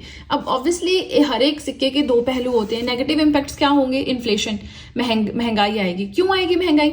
सरकार ने पैसा लिया, लोन लिया, अब लोन पे इंटरेस्ट भी तो वापस करना है। वो पैसा सरकार खुद से तो जुगाड़ करती नहीं है उसका। हम आम आदमी है, मिडिल क्लास है, हम ही हर एक चीज के लिए अब खुद से ही हम टैक्स देते हैं, खुद से ही हम सब्सिडाइज चीजों पे क्या करते हैं, उसको खुश होते हैं कि अरे इतने हमें सब्सिडी मिल गई। वो सब्सिडी नहीं होती, वो हमने जो टैक्स दिया होता है वही हमें वापस मिल जाता है। नाउ इन्फ्लेशन कैसे आएगा कि अब लोन पे इंटरेस्ट भी तो वापस करना है, हम ही वापस करेंगे, महंगी हो जाएगी। 100 रुपए की चीज 102 रुपए की हो जाएगी, 500 रुपए की चीज 506 रुपए की हो जाएगी। वहां से थोड़ा थोड़ा पैसा कलेक्ट होगा और बस इसी तरह से काम चलेगा। महंगाई हो गई। गवर्नमेंट जो है, यहाँ पे बात कर रहे हैं हम रेवेन्यू प्लस कैपिटल एक्सपेंडिचर, ये दोनों जो होते हैं। एक्सपेंडिचर क्या होता है? खर्चा। रेवेन्यू एक्सपेंडिचर क्या होता है? लोगों की सैलरीज, पेंशन। कैपिटल एक्सपेंडिचर क्या होता है कि कहीं पे कोई बिल्डिंग बनानी है, रोड बनानी है, डैम बनाना है, स्कूल बनाना है, हेल्थ केयर फैसिलिटी बनानी है, कोई सोशल वेलफेयर के लिए चीज बनानी है। ठीक है, सरकार क्या करेगी? अब तो सरकार के पास पैसा आ गया है, सरकार ने तो लोन ले लिया है, अब वो क्या करेगा? अपना रेवेन्यू एंड कैपिटल एक्सपेंडिचर बढ़ा देगा। That will increase the money supply in the economy. अब जब खर्चा कर रही है सरकार तो उससे मनी सप्लाई मार्केट में बढ़ेगी ना।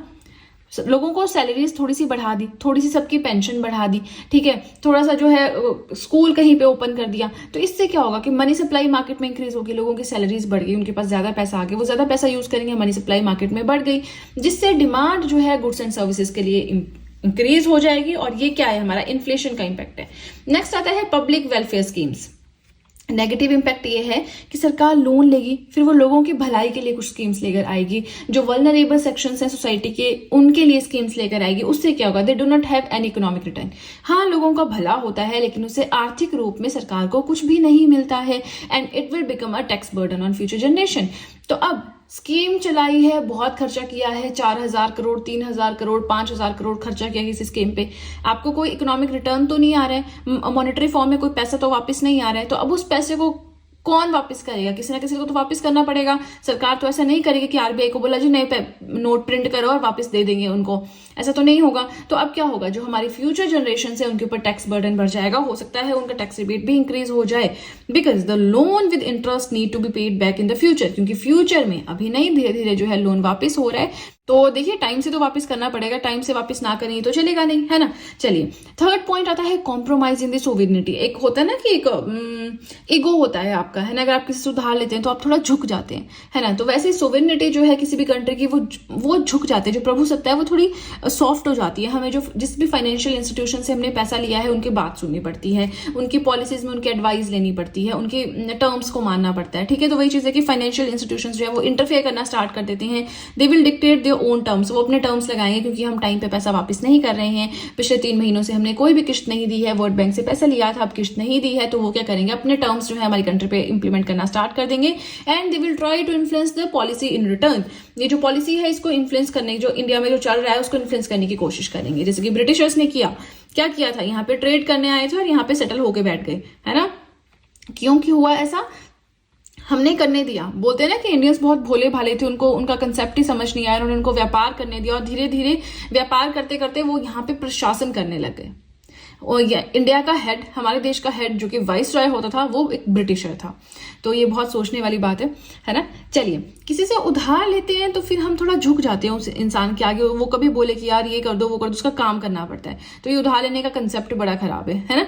चलिए, इसके हमने पॉजिटिव एस्पेक्ट्स देखे, इसके नेगेटिव एस्पेक्ट्स देखे, अभी बहुत कुछ हमें पढ़ना बाकी है, ठीक है। तो अभी हम नेक्स्ट वीडियो में मिलेंगे, उसमें हम डेफिसिट फाइनेंसिंग पढ़ेंगे। इसके अलावा एक और हमारा बचता है डेप्ट to GDP ratio, very very important. अब हम इसके बाद वो कवर करेंगे, यस, उसके बाद हम डेफिसिट फाइनेंसिंग पढ़ेंगे, एक्ट पढ़ेंगे, एंड 2 वीडियोस हमारी अभी और हैं, उसके बाद हमारा ये टॉपिक कंप्लीट होगा, ठीक है ना। हम पढ़ रहे थे इकोनॉमिक्स के अंडर पब्लिक फाइनेंस के बारे में, तो काफी सारे पार्ट्स उसके मैं ऑलरेडी अपलोड कर चुकी हूँ। उसी के अंडर एक छोटा सा टॉपिक आता है लायबिलिटीज ऑफ द गवर्नमेंट।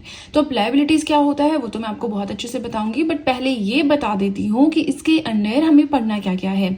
इसके अंडर हमें 2 छोटे से टॉपिक्स पढ़ने हैं, एक है पब्लिक अकाउंट लायबिलिटीज, बहुत ही सिंपल है, दूसरा है डेब्ट टू जीडीपी रेशो। अब देखिए ये दोनों बहुत ही सिंपल है, बट एग्जाम्स में यहाँ से स्टेटमेंट वाइज क्वेश्चन आता है, तो आपको इनकी बेसिक अंडरस्टैंडिंग होनी चाहिए। इनके वर्डिंग पे, नाम पे नहीं जाना है, बहुत ही सिंपल है, देखिए देखने में ऐसा लग रहा है, ठीक है। Now let's start the main content. Liabilities Bharat सरकार की हम पढ़ रहे हैं, तो सबसे पहले ये दोनों लायबिलिटीज हैं, ठीक है ना। लेकिन लायबिलिटीज होती क्या है, पहले तो ये पता होना चाहिए। देखिए 2 टर्म्स हम यूज करते हैं, एक होती है हमारे एसेट्स, एक होती है लायबिलिटीज। तो इसका मतलब क्या होता है, चलिए बुक्स पे मत आइए, डेफिनेशन पे मत आइए, जो मैंने लिखा है इस पे मत जाइए। पहले मैं आपको एक एग्जांपल देती हूँ कि एसेट क्या होता है और लायबिलिटी क्या होता है। फॉर एग्जांपल, मैंने एक बहुत ही बड़ी कार परचेज की है, 18 लाख की कार है, ठीक है। तो बहुत खुश हैं जी घर पे सब।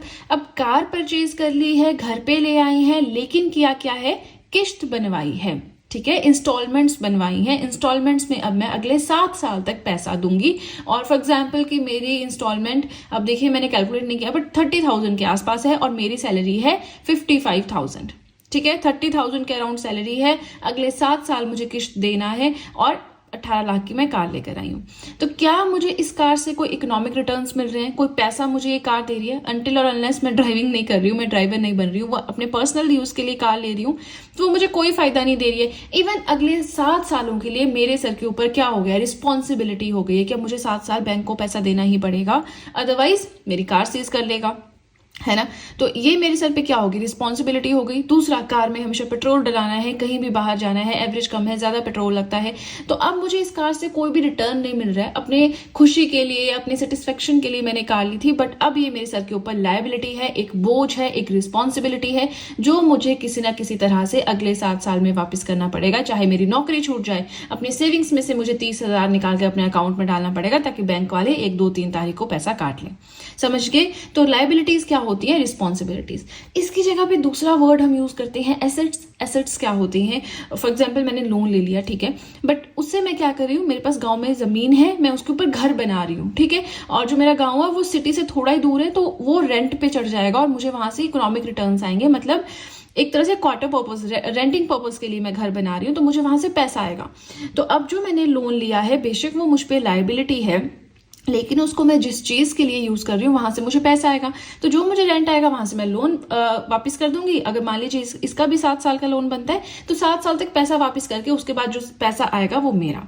मतलब इकोनॉमिक रिटर्न्स जो उससे आ रहे हैं, जो पैसा उससे आ रहा है, वो डिफाइन करता है कि वो चीज एसेट है या लायबिलिटी। अब मुझे पैसा आ रहा है, इनकम जनरेट हो रही है ना, so it will be considered as a asset, जो मुझे पैसा वापस दे रहा है। मैंने उसमें पैसा लगाया और मुझे पूरी जिंदगी आगे मेरे जो घर पे बच्चे होंगे, आगे पोते पोती होंगे, जो पूरे फ्यूचर जनरेशन होगी, उनको पैसा आएगा, ठीक है। मतलब थोड़ा मैनेजमेंट ऑब्वियसली रिक्वायर्ड है, बट उनको पैसा आएगा। तो ये क्या हो गया आपके लिए? एसेट्स हो गया, ठीक है। जैसे अंबानी के लिए एसेट क्या है? उनकी रिलायंस कंपनी, उनके बच्चों के लिए, आगे उनके बच्चों के लिए, सबके लिए वो एसेट है। लायबिलिटी क्या है? रिस्पॉन्सिबिलिटीज, जो कार लोन मैंने बताया। तो यहाँ पे आप हाउस लोन लिख दीजिए, यहाँ पे कार लोन लिख दीजिए, ठीक है ना। अब देखते हैं कि यहाँ पे लिखा क्या है, फंडा क्या है। थोड़ा सा बुकिश लैंग्वेज में देखें तो एसेट्स होते हैं that provide future economic benefit, जो फ्यूचर के रिस्पेक्ट में आपको बेनिफिट्स प्रोवाइड करवाती हैं। Put money in your pocket, आपके पॉकेट में पैसा डालते हैं, ठीक है। लायबिलिटीज क्या होती है? Responsibilities, money that you owe to others, ऐसा पैसा जो आपको किसी ना किसी को किसी ना किसी टाइम पे देना है। लायबिलिटीज टेक मनी आउट, आपकी जेब से पैसा बाहर ले जाती है लायबिलिटीज। आई होप आपको कंसेप्ट समझ आया हो। अब हमें क्या पढ़ना है? लायबिलिटीज ऑफ द गवर्नमेंट, की भारत सरकार की लायबिलिटीज क्या है? 2 हैं, एक है पब्लिक अकाउंट लायबिलिटीज, एक है डेब्ट टू जीडीपी रेशो। यहां से डायरेक्ट क्वेश्चन आता है, तो ये टॉपिक तो बिल्कुल भी स्किप नहीं होना चाहिए। अब देखिए, पब्लिक अकाउंट लायबिलिटीज पे जाने से पहले हम पढ़ लेते हैं कि पब्लिक डेब्ट का क्या फंड है। वो बहुत अच्छे से हम पढ़ चुके हैं, है ना। स्टिल थोड़ा सा और पढ़ने की जरूरत है। सो पब्लिक डेब्ट क्या होता है? Total liabilities of the central government, जो भारत सरकार है, केंद्र सरकार है, उनके ऊपर टोटल कितनी लायबिलिटीज है, मतलब टोटल कितना पैसा है जो उनको किसी और को देना है, ठीक है। तो अब ये जो पैसा, लायबिलिटीज कंसेप्ट समझ आ गया। आगे हम लायबिलिटीज ही यूज करेंगे, मतलब responsibilities, money that you owe to others, liabilities take your money out. 3 चीजें हमने ऊपर पढ़ी थी। नाउ पब्लिक डेब्ट होता है उधार, डेब्ट माने उधार। तो कितनी लायबिलिटीज हैं सेंट्रल गवर्नमेंट की, ठीक है, वो होता है पब्लिक डेब्ट। ये कंसोलिडेटेड फंड ऑफ इंडिया से चार्ज किया जाता है विद इंटरेस्ट।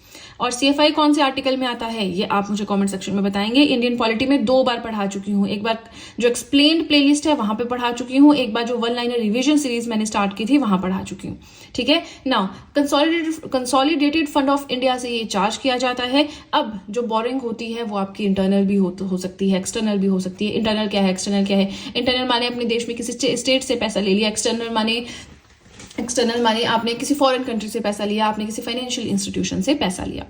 अब वही चीज यहाँ पे कि सेंट्रल गवर्नमेंट एक्सटर्नल और इंटरनल दोनों तरह के लोन ले सकती है, लेकिन स्टेट गवर्नमेंट ऐसा नहीं कर सकती है। स्टेट गवर्नमेंट सिर्फ इंटरनल डेब्ट ले सकती है, मतलब किसी और स्टेट से पैसा ले लिया, किसी LIC से, RBI से, या फिर किसी इंडिविजुअल से, किसी इंडिविजुअल एजेंट से, या फिर सेंट्रल गवर्नमेंट से, ठीक है ना। तो स्टेट गवर्नमेंट की पावर सिर्फ इतनी है कि वो इंटरनल डेब्ट ले सकती है। अगर एक्सटर्नल डेब्ट लेना है, क्योंकि कई बार आप देखेंगे जैसे हिमाचल प्रदेश ने वाटर मैनेजमेंट के लिए, पानी की कमी हुई थी शिमला में जो कि हमारी कैपिटल है, तो उसके लिए ADB से लोन लिया था 5-6 साल या 4-5 साल पहले की बात है। तो अब मुझे नहीं पता वो लोन अभी भी कैरी ऑन हो रहा है, क्या चल रहा है, बट उस टाइम मैंने न्यूज पढ़ी थी। अब जो स्टेट गवर्नमेंट है, इस केस में क्या किया, HP गवर्नमेंट, स्टेट गवर्नमेंट ने किसी फाइनेंशियल इंस्टीट्यूशन से पैसा लिया, तो एक्सटर्नली भी लोन ले सकता है, बट उसके लिए सेंट्रल गवर्नमेंट की परमिशन होना जरूरी है, ठीक है जी। अब देखिए, अभी तो हम लायबिलिटीज पढ़ रहे हैं ना आज की वीडियो में, फिर हम डेफिसिट फाइनेंसिंग पढ़ेंगे, लास्ट वीडियो में हम FRBM एक्ट पढ़ेंगे। अगली 2 वीडियोस छोटी छोटी सी होंगी, बहुत ज्यादा ये इसमें थोड़ा सा हमें ज्यादा पढ़ना है, तो ये थोड़ा सा लेंथी हो सकता है। नाउ FRBM एक्ट क्या है? Fiscal responsibility and budget management act 2003, ठीक है। ये क्या करता है? It sets limitation on account of डेब्ट that can be taken by both the government. Now ये एक्ट देखिए कब पास हुआ, ये एक्ट क्या बोलता है कि आपको जो लोन लेना है ना उसकी फिक्स है, लिमिट फिक्स है। सेंट्रल गवर्नमेंट किसी फाइनेंशियल इंस्टीट्यूशन से कितना लोन ले सकता है वो फिक्स है। स्टेट गवर्नमेंट कितना लोन ले सकता है एक्सटर्नल गवर्नमेंट से वो फिक्स है। ठीक है, अब FRBM एक्ट आप थोड़ा सा पढ़ लीजिए, फुल फॉर्म देख लीजिए, आगे हम फिर फुल फॉर्म में से छोटी छोटी चीजें डिस्कस नहीं करेंगे। तो FRBM एक्ट के बारे में नेक्स्ट टू नेक्स्ट वीडियो में मैं पढ़ाऊंगी। ठीक है, तो इस चीज को हम तब के लिए छोड़ देते हैं। अब वापिस आते हैं, पब्लिक डेप्ट हमने समझ लिया, सेंट्रल गवर्नमेंट स्टेट गवर्नमेंट किससे लोन ले सकती है किससे नहीं ले सकती है ये भी समझ लिया। अब हम पढ़ेंगे पब्लिक अकाउंट लायबिलिटीज एंड डेप्ट टू GDP रेशो, इन दो के बारे में। नाउ देखिए, वीडियो अगर आप वीडियो के साथ में नोट्स बनाएं तो बहुत ज्यादा बेनिफिशियल आपके लिए रहेगा, क्योंकि इतने अच्छे से मतलब मैंने कोशिश की है अलग अलग जगह से एक एक चीज उठाने की कोशिश की है, ताकि आपको अलग अलग सोर्सेस पे ना जाना पड़े, अलग अलग वेबसाइट्स पे ना जाना पड़े। ठीक है, अब मैंने आपको फिस्कल पॉलिसी अलग से पढ़ाया ताकि पब्लिक फाइनेंस में जो भी टॉपिक्स बचते हैं उनको हम अच्छे से पढ़ सकें। तो बस आप इस चीज का फायदा उठाएं जो भी मैं एफर्ट्स कर रही हूँ, और वीडियो के साथ में नोट्स बनाते रहें। ठीक है जी, चलिए हम पढ़ रहे थे अब अपना क्या, लायबिलिटीज टू द गवर्नमेंट। हमने जाना दो है, पब्लिक अकाउंट लायबिलिटीज एंड डेप्ट टू GDP रेशो। तो पब्लिक अकाउंट लायबिलिटीज क्या होती है? लायबिलिटीज माने रिस्पॉन्सिबिलिटीज। पब्लिक अकाउंट यानी पब्लिक का पैसा जो सरकार के पास पड़ा है, जो कि सरकार की रिस्पॉन्सिबिलिटी है कि पब्लिक जब भी मांगे उन्हें देना पड़ेगा। अब ये मैंने क्या कहा, चलिए देखते हैं। लायबिलिटीज इन पब्लिक अकाउंट, इसको बाद में देखते हैं। देखिए, हम जॉब करते हैं, ठीक है, कितने लोग इंडिया में जॉब कर रहे हैं, ठीक है, तो उनका PF कटता है। आपने सुना है आपके पेरेंट्स से पापा मम्मी कभी बात करते हैं, मेरा इतना PF कटता है ना, तो वो प्रोविडेंट फंड होता है। NSSF है, नेशनल स्मॉल सेविंग फंड है, आपके सेविंग अकाउंट है, जो भी पैसा होता है ना, वो सरकार के पास पब्लिक अकाउंट्स ऑफ इंडिया में रहता है। पब्लिक अकाउंट्स ऑफ इंडिया कौन से आर्टिकल में आता है? आर्टिकल 266(2) में आता है। ठीक है, अभी जो पब्लिक अकाउंट्स ऑफ इंडिया है, इसमें PF हो गया, आपका सेविंग्स हो गया, आपकी वो सारी इसमें जाती है। ठीक है, अब वो सरकारी पैसा नहीं है, वो सरकार का पैसा नहीं है, वो सरकार के पास रखा हुआ पैसा है।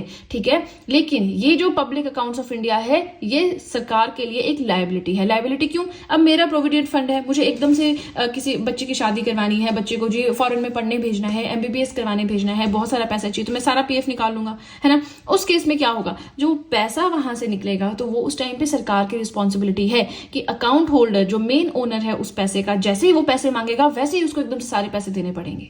ठीक है ना, तो ये होता है पब्लिक अकाउंट लायबिलिटीज कि सरकार के पास रखा हुआ पब्लिक का पैसा जैसे ही पब्लिक मांगे वापस करना पड़ता है। ये लायबिलिटी है पब्लिक अकाउंट में। Have to be paid back at some point of time at the rightful owner. जो सही ओनर है उसको किसी ना किसी टाइम पे वापस करना पड़ेगा। हाँ, कोई इंसान बीच में PF नहीं निकालता तो रिटायरमेंट के टाइम पे उसको PF देना पड़ता है ना। And it doesn't belong to the government. Government का अकाउंट है लेकिन गवर्नमेंट को बिलोंग नहीं करता है। गवर्नमेंट के पास सभी लोगों का रखा हुआ पैसा है जो कि कभी ना कभी उसे वापस करना है, बट अपने बॉन्ड्स परचेज करने के लिए या एक लिमिट तक वो उसको यूज कर सकता है। बट ये है कि जब जरूरत पड़ेगी तब तो कहीं ना कहीं से लाके देना पड़ेगा। ठीक है जी, तो हमने पढ़ना क्या क्या था, पब्लिक अकाउंट लायबिलिटीज एंड डेप्ट टू GDP रेशो। तो फर्स्ट पॉइंट हमने पढ़ लिया। अब चलते हैं अपने नेक्स्ट पेज की ओर। इसी के साथ वीडियो पसंद आ रही हो तो लाइक जरूर कीजिएगा। नेक्स्ट इज डेप्ट टू GDP रेशो। अब ये रेशो क्या सिग्निफाई करती है, देखिए आपको विद एग्जांपल बताऊंगी बहुत अच्छे से, बस ध्यान से सुनते रहिए, यहां से क्वेश्चन आता है। डेप्ट टू GDP रेशो माने टोटल डेप्ट of a country divided by total GDP of a country. ये बन गई रेशो। रेशो क्या होता है, न्यूमरेटर अपॉन डिनोमिनेटर, ऊपर कुछ नीचे कुछ, बीच में हम बटा का साइन लगा देते हैं, बन गई रेशो। ठीक है जी, अब डेप्ट टू GDP रेशो क्या है, ऊपर वाली साइड हमने डेप्ट रख दिया, नीचे वाली साइड हमने GDP रख दिया। अब डेप्ट होता क्या है, उधार जो कि हमने सबसे ले रखा है अलग अलग कंट्री से या फिर अलग अलग फॉरेन इंस्टीट्यूशन से। GDP क्या होता है, gross domestic product, value of all the goods and services produced in a country. ठीक है, हम अपनी ग्रोथ लास्ट में कैलकुलेट करते हैं तो वही होता है ये GDP। अब इस रेशो के थ्रू क्या चेक होता है, चलिए देखते हैं। It signifies the ability of a country to pay back its outstanding डेप्ट। कोई कंट्री कितनी कैपेबल है कि जो पैसा उसने loan as a form in the form of loan लिया था वो उसे वापस कर पाएगी, कितनी एबिलिटी है, कितना कैपेबल है उस अमाउंट को वापस करने में, वो सिग्निफाई होता है डेप्ट टू GDP रेशो से। कैसे सिग्निफाई होता है, चलिए देखते हैं। Now higher this ratio less likely the country will pay back its डेप्ट, higher the risk of default. अगर ये रेशो बहुत ज्यादा आ जाती है, ठीक है, अगर ये रेशो कैसे होता है, दिस बाय दिस इंटू 100 करके रेशो निकालेंगे, है ना। तो जब भी ये रेशो अगर बहुत ज्यादा आ जाती है, इसका मतलब कि वो कंट्री जिसके डेप्ट टू GDP रेशो बहुत हाई है, जैसे कि जापान है, कितनी है उसकी, 205 या 213% के आसपास है। ठीक है, तो जितनी ज्यादा हायर रेशो होगी इसका मतलब वो कंट्री उतनी ही इनकैपेबल है अपना उधार वापस करने में। चांसेस है कि हायर रिस्क है कि वो डिफॉल्टर पाए जाएगी, वो पैसा वापस नहीं कर पाएगी। लेकिन अगर किसी कंट्री को एबल बनना है अपने डेप्ट वापस करने के लिए तो ये रेशो बहुत ही ज्यादा कम होनी चाहिए। चलिए अब हम इसको एग्जाम्पल से समझते हैं कि मैंने ये क्या कहा। बस ये जो चीज मैंने कही है इस पे ध्यान रखिएगा, इससे मिला के हम फिर एग्जाम्पल करते रहेंगे। अब प्रोडक्शन यानी जीडीपी का कितना % लोन पे बैक करना है ये डिसाइड करता है। ये क्या बोल रहा है कि जीडीपी मान लीजिए आपका 100 करोड़ है, उसमें से सिर्फ 1 करोड़ आपको वापस करना है, तो 99% तो आपके पास रह रहा है ना, मतलब आप इजिली लोन वापस कर पाएंगे। नहीं समझ आया, कोई बात नहीं। देखिए हमारे एक साल में, एक फिस्कल ईयर में कितनी प्रोडक्शन हो रही है, ठीक है, उसका कितना % हमें एज ए लोन वापस करना है, उसमें लोन आ गया, इंटरेस्ट आ गया, सब कुछ आ गया, कितना % वापस करना है, वो होता है हमारा डेप्ट टू जीडीपी रेशो। नहीं समझ आया, चलिए एग्जांपल से देखते हैं। अब इस चीज को हम यहाँ पे इंप्लीमेंट कर रहे हैं तो मैं पूरा नहीं लिखूंगी, शॉर्टकट में। मान लीजिए हमारी कंट्री की जीडीपी है 100 करोड़ और डेप्ट यानी कि उधार हमने ले रखा है विद इंटरेस्ट जो हमें वापस करना है इन टोटल अमाउंट वो है 70 करोड़। इसका मतलब कि 100 करोड़ प्रोडक्शन है, 70 करोड़ हम वापस कर रहे हैं, मतलब मीन्स 70% जो हमारी प्रोडक्शन का है, जो हमारी इनकम हो रही है पूरे साल में, उसका 70% तो एज अ लोन ही जा रहा है। तो क्या ये चीज प्रैक्टिकली पॉसिबल है? नहीं है। अगर आप खुद से सोचिए कि आपकी महीने की सैलरी है 10,000, ठीक है, उसमें से 7,000 आप लोन वापस कर रहे हैं हर महीने, तो क्या आप 3,000 से सरवाइव कर पाएंगे? बहुत आपको मजे नहीं करने, ऐशप्रस्ती नहीं करनी, अपने बेसिक एक्सपेंसेस, रेंट है, ट्रैवलिंग है, खाना पीना, कपड़े, वो आप कर पाएंगे पूरा? प्रैक्टिकली पॉसिबल ही नहीं है। 70% अगर हम दे रहे हैं अपनी प्रोडक्शन का एज अ लोन तो पॉसिबल ही नहीं है कि हम वो चीज वापस कर पाएंगे, ठीक है। तो इसने यहाँ पे क्या शो किया? Higher the ratio, higher the risk of default. Ratio ज्यादा है, यस 70% है, तो डिफॉल्टर होने का रिस्क मतलब बहुत ऐसे ज्यादा चांसेस हैं कि हम पैसे वापस नहीं कर पाएंगे। दूसरा हम एग्जांपल लेते हैं जिसमें हमने बहुत कम कर दिया अमाउंट। फॉर एग्जांपल 100 करोड़ यहाँ पे हमारी जीडीपी हो रही है, हमारा ग्रोथ रेट है, और 20 करोड़ ही हमें वापस करना है। मींस टोटल प्रोडक्शन का सिर्फ 20% एज अ लोन हमें वापस करना है। तो क्या ये चीज प्रैक्टिकल है? ऑब्वियसली प्रैक्टिकल है। आप 10,000 कमा रहे हैं, आपने एक फोन लिया था, आपने महंगा सा एप्पल आईफोन ले लिया था, ठीक है, अब आपने क्या किया है, उसको ईएमआई पे लिया है, तो आप हर महीने 2,000 उसका वापस कर रहे हैं एज एन ईएमआई। तो पॉसिबल है, बिल्कुल पॉसिबल है। 10,000 में से आप 2,000 दीजिए, 8,000 में बिल्कुल थोड़ा थोड़ा कंजूसी करके आपका खर्चा निकल जाएगा, है ना। तो अब ये क्या बोलता है कि ये रेशो जो है हायर नहीं होनी चाहिए, ये रेशो हमेशा छोटी होनी चाहिए, क्योंकि अगर रेशो हायर होगी तो चांसेस हैं कि हम डिफॉल्टर पाए जाएंगे। वो कंट्री जिसकी डेप्ट टू जीडीपी रेशो हायर होती है वो डिफॉल्टर पाई जाती है। अब देखिए यहाँ पे एफआरबीएम एक्ट के बारे में बताया है, लेकिन इसको मैं और डिटेल में बताऊंगी, क्योंकि जो एफआरबीएम एक्ट है इसने बोला है कि डेप्ट टू जीडीपी रेशो कितनी होनी चाहिए सेंट्रल गवर्नमेंट के लिए एंड स्टेट गवर्नमेंट के लिए, लेकिन हर साल ये डिफरेंट होता है। तो इसलिए मैं आपको सजेस्ट करूंगी इसको ना लिखें, हर साल का ये डिफरेंट है, ठीक है। मैंने बुक से लिखा, फिर उसके बाद मैंने और जगह पे देखा, तो हर जगह फिर जो बहुत डिटेल में स्टडी की तो ये पता लगा कि तो हर साल का अलग अलग होता है। जो हमारा फाइनेंस कमीशन आता है वो हर साल का स्पेसिफाई करता है कि डेप्ट टू जीडीपी रेशो कितना रहना चाहिए, ठीक है। नाउ ये कंसेप्ट हम पढ़ेंगे नेक्स्ट टू नेक्स्ट वीडियो में। अभी हमें डेफिसिट फाइनेंसिंग और उसके टाइप्स, उसके एडवांटेजेस, डिसएडवांटेजेस वो सब पढ़ने हैं। उसके बाद की वीडियो में हम एफआरबीएम एक्ट पढ़ेंगे। दोनों ही 6-7 मिनट की वीडियो होगी और उसी के साथ हमारा पब्लिक फाइनेंस हो जाएगा कंप्लीट। अब हमें पढ़ना है डेफिसिट फाइनेंसिंग के बारे में। ये क्या होती है, इसके क्या क्या टाइप्स होते हैं, वो सब कुछ पढ़ेंगे। तो देखिए डेफिसिट फाइनेंसिंग का मतलब होता है the practice of raising funds to offset a deficit generated by an excess of expenditure over receipts, government expenditure minus government income. इस वजह से डेफिसिट क्रिएट होता है। कैसे, क्या कंसेप्ट है, काफी बार हम अभी तक पढ़ चुके हैं, तो सेम चीज मैं बार बार रिपीट नहीं करूंगी। जब सरकार की इनकम कम है लेकिन खर्चा ज्यादा है तो उस टाइम पे डेफिसिट की पोजीशन आ जाती है। यानी कि आपने 1,000 रुपए का कोई सामान लिया लेकिन आपके पास 800 ही रुपए थे, तो जो 200 रुपए का डिफरेंस आ रहा है that is known as deficit. अब ये 200 रुपए अरेंज करने का जो प्रोसेस है, आप शॉप में खड़े हैं, आप अपने पेरेंट्स को कॉल करेंगे, अपने भाई बहन को कॉल करेंगे, अपने फ्रेंड्स को कॉल करेंगे, कहीं ना कहीं से तो पैसे अरेंज हो ही जाएंगे। तो ये जो पूरा मैकेनिज्म है अलग अलग जगह पे चेक करने का कि कहां से पैसा मिल रहा है, ये फंड्स मैनेज करने का, now that process is known as deficit financing. फिर से डेफिनेशन देखें, now the practice of raising funds to offset a deficit. Deficit जो अराइज हुआ है उसके लिए फंड्स रेज करने हैं कहीं से भी, इस प्रैक्टिस को बोलते हैं डेफिसिट फाइनेंसिंग। अब देखिए गवर्नमेंट का जो एक्सपेंडिचर है यानी गवर्नमेंट का जो खर्चा है कैसे बढ़ता है, स्पेंडिंग इंक्रीजेस रैपिडली, या सरकार का खर्चा एकदम से बहुत ज्यादा बढ़ गया है, या फिर स्पेंडिंग यानी जो गवर्नमेंट है, सेंट्रल गवर्नमेंट है, वो खर्चा कर रही है non productive and non developmental activities पे। इसका मतलब क्या है? देखिए, सरकार दो तरह का खर्चा करती है। सरकार का जो एक्सपेंडिचर होता है वो दो तरह का होता है। एक होता है रेवेन्यू एक्सपेंडिचर, एक होता है कैपिटल एक्सपेंडिचर। तो अगर आपने पढ़ रखा है, अच्छी बात है, आपका रिविजन हो जाएगा। नहीं पढ़ रखा है तो ध्यान से सुनिएगा। अभी जो गवर्नमेंट का एक्सपेंडिचर है दो तरह का होता है, capital and revenue.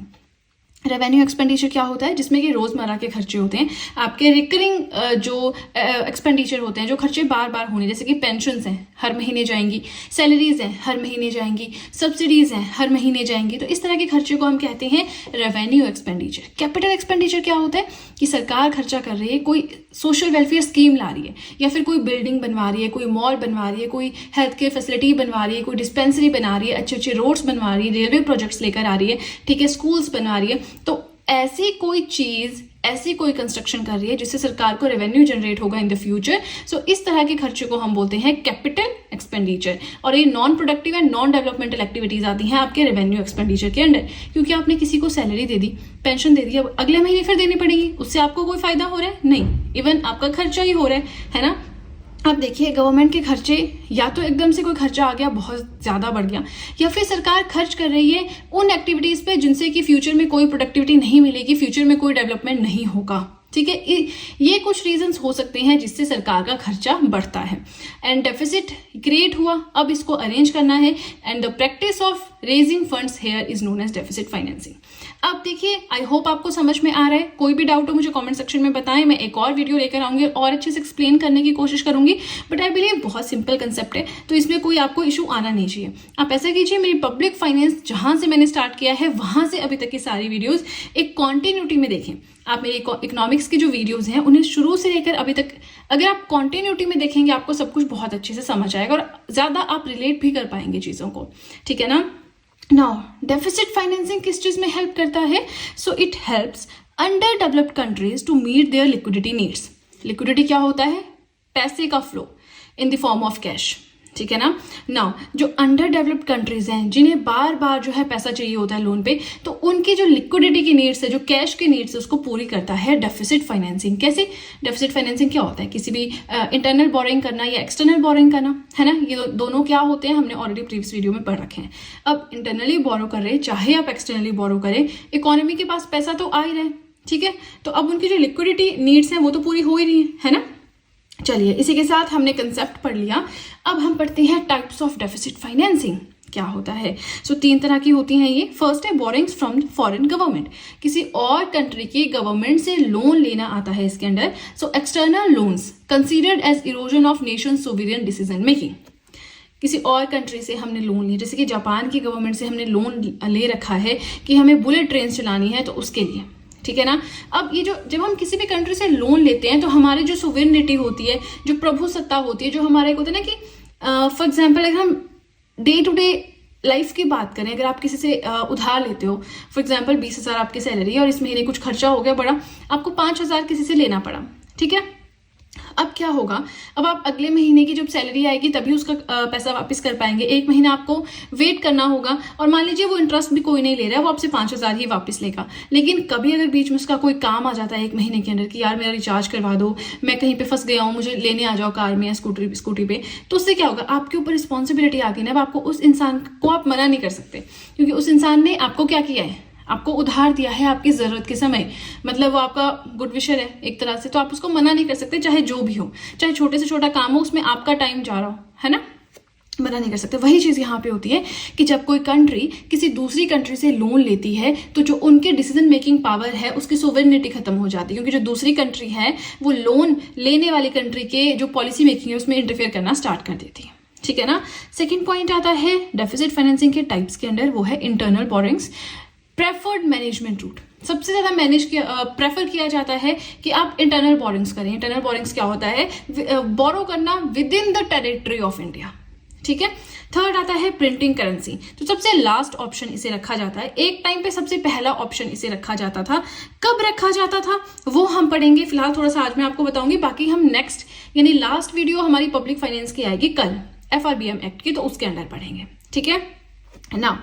Third type of deficit financing is printing currency, यानी आरबीआई को बोलो कि आप करेंसी प्रिंट करो, तो इससे क्या होता है, मनी सप्लाई। अब आरबीआई नए करेंसी प्रिंट कर रहा है तो मार्केट में मनी सप्लाई बढ़ जाएगी, जिससे इन्फ्लेशन बढ़ जाएगा। ठीक है, तो ये 3 टाइप्स हैं डेफिसिट फाइनेंसिंग के। आई होप आपको कंसेप्ट समझ में आ रहा हो, क्योंकि यहाँ पे आपसे कोई नहीं पूछेगा कितनी तरह की है डेफिसिट फाइनेंसिंग, बट वहां पे स्टेटमेंट इस तरह से आएगी कि आपको 4 ऑप्शन होंगे, 3 में इनका जिक्र होगा, चौथा कुछ और ही होगा, तो आपको आइडेंटिफाई करना है। ठीक है ना। चलिए, अब हम नेक्स्ट जो इसके अंडर पढ़ेंगे वो है मोनेटाइजेशन ऑफ डेफिसिट। अब डेफिसिट क्रिएट हो रहा है आपका, हम क्या पढ़ रहे हैं, government expenditure minus government income is equal to deficit. ठीक है, अब ये जो प्रैक्टिस है of raising funds is known as deficit financing. ठीक है, अब ये जो पैसा अरेंज कर रहे हैं, ये जो मोनेटाइजेशन ऑफ डेफिसिट हो रही है, जो हम डेफिसिट को पूरा करने के लिए मनी ला रहे हैं, 2 तरह से आ सकती है। ठीक है ना, कैसे कैसे आ सकती है, through direct monetization and through indirect monetization. अब ध्यान से सुनिएगा क्या कंसेप्ट है, क्योंकि यहां से भी क्वेश्चंस आते हैं और ये बिल्कुल समझने वाली बात भी है ना। हम इतने आगे तक पब्लिक फाइनेंस के एंड में पहुंच चुके हैं, तो आपको ये बिल्कुल बेसिक चीज पता होनी चाहिए ना। डायरेक्ट मोनेटाइजेशन क्या होता है, आरबीआई प्रिंट्स न्यू करेंसी। चलिए वापस चलते हैं, यहाँ पे जो हमने ऊपर पढ़ा था इस वाले हम इक्वेशन पे आते हैं। अब देखिए, गवर्नमेंट का खर्चा हो गया है ज्यादा, इनकम है कम, हो गया है deficit. For example 1000 crore expenditure है, सिर्फ 800 करोड़ इनकम हुई, 200 करोड़ का घाटा है। तो अब गवर्नमेंट क्या कर सकती है, गवर्नमेंट आरबीआई को डायरेक्टली बोल सकती है कि आप 200 करोड़ की करेंसी प्रिंट करो, मुझे जरूरत है। ठीक है ना। अब देखिए, इसका एक प्रोसीजर है, बट वो चीज हम बाद में कभी डिस्कस करेंगे।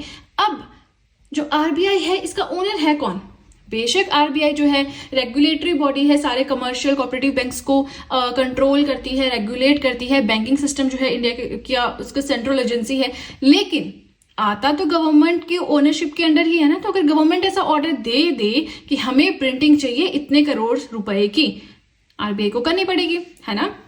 तो 1997 तक क्या होता था, जब भी कोई डेफिसिट क्रिएट होता था, क्योंकि देखिए ऑब्वियसली खर्चे ज्यादा होंगे, इनकम कम हो गई, अभी तो हम इंडिपेंडेंट ही हुए थे, है ना, 40 साल हो रहे हैं यहाँ पे इंडिपेंडेंट होने को। तो उस टाइम पे क्या होता था कि जैसे ही डेफिसिट आया, यूनियन गवर्नमेंट बोलती थी आरबीआई को कि आप नई करेंसी प्रिंट करो। 1997 तक ये चलता रहा, लेकिन उससे क्या होता है, जब मार्केट में मनी सप्लाई बढ़ जाती है, ठीक है ना, मार्केट में मनी सप्लाई कैसे बढ़ेगी, आरबीआई ने नए नोट प्रिंट किए, वापिस भेज दिए किसको, गवर्नमेंट को। गवर्नमेंट ने अपना डेफिसिट पूरा किया, उसके बाद वो फिर से बढ़िया से अब तो गवर्नमेंट को टेंशन ही नहीं है, वो जितना मर्जी डेफिसिट क्रिएट कर ले, आरबीआई प्रिंट कर देगा। तो इससे मनी सप्लाई मार्केट में इंक्रीज हो जाती है, जिसकी वजह से महंगाई आ जाती है।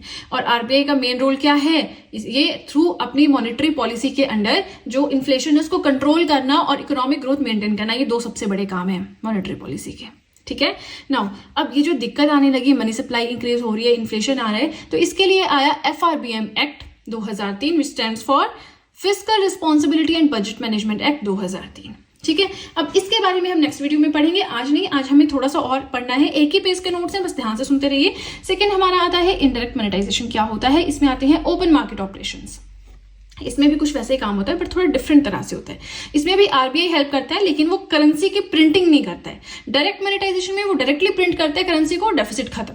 इनडायरेक्ट मोनेटाइजेशन में वो डायरेक्टली प्रिंट नहीं करता है। यहाँ पे आता है आपका ओपन मार्केट ऑपरेशंस, यानी कि आरबीआई के पास तो ऑलरेडी पैसा है, वो फाइनेंशियल मार्केट में जाएगा, कुछ प्रिंटिंग नहीं हो रही है इसमें, ठीक है, वो फाइनेंशियल मार्केट में जाएगा जहां पे बॉन्ड्स होते हैं, सिक्योरिटीज होती हैं, गवर्नमेंट सिक्योरिटीज, गवर्नमेंट बॉन्ड्स, इनको खरीदा और बेचा जा रहा होता है। तो वहां पे जाके वो परचेज कर लेगा गवर्नमेंट की सिक्योरिटीज एंड बॉन्ड्स को। अब देखिए, आप शॉप में जाते हैं, ठीक है, आप क्या कर रहे हैं, एक पेंसिल का बॉक्स ले रहे हैं जो कि 100 रुपए का है, तो आप बॉक्स लेते हैं, उसके बदले आप पैसे देते हैं, ठीक है। आरबीआई भी क्या करेगा, इन सिक्योरिटीज को परचेज करेगा, इसके बदले पैसे देगा सरकार को। आ गया सरकार के पास पैसा, जितना सरकार को चाहिए था उतनी ही government securities and bonds purchase करेगा, और अपने पास जो पैसा पड़ा हुआ है वो दे देगा यूनियन गवर्नमेंट को। इससे गिरवी भी रख दिया सरकार ने कुछ, तो आरबीआई के पास गारंटी भी है कि हाँ इतने रुपए का हमने बॉन्ड्स खरीदे, जब भी यूनियन गवर्नमेंट के पास आएगा वो वापस कर देगा, ठीक है। तो एक तरह से श्योरिटी भी हो गई और यूनियन गवर्नमेंट के पास पैसा भी आ गया, जिससे वो अपना डेफिसिट पूरा कर सकते हैं। तो कोशिश यही रहती है कि इनडायरेक्ट मोनेटाइजेशन को ही हमेशा अपनाया जाए।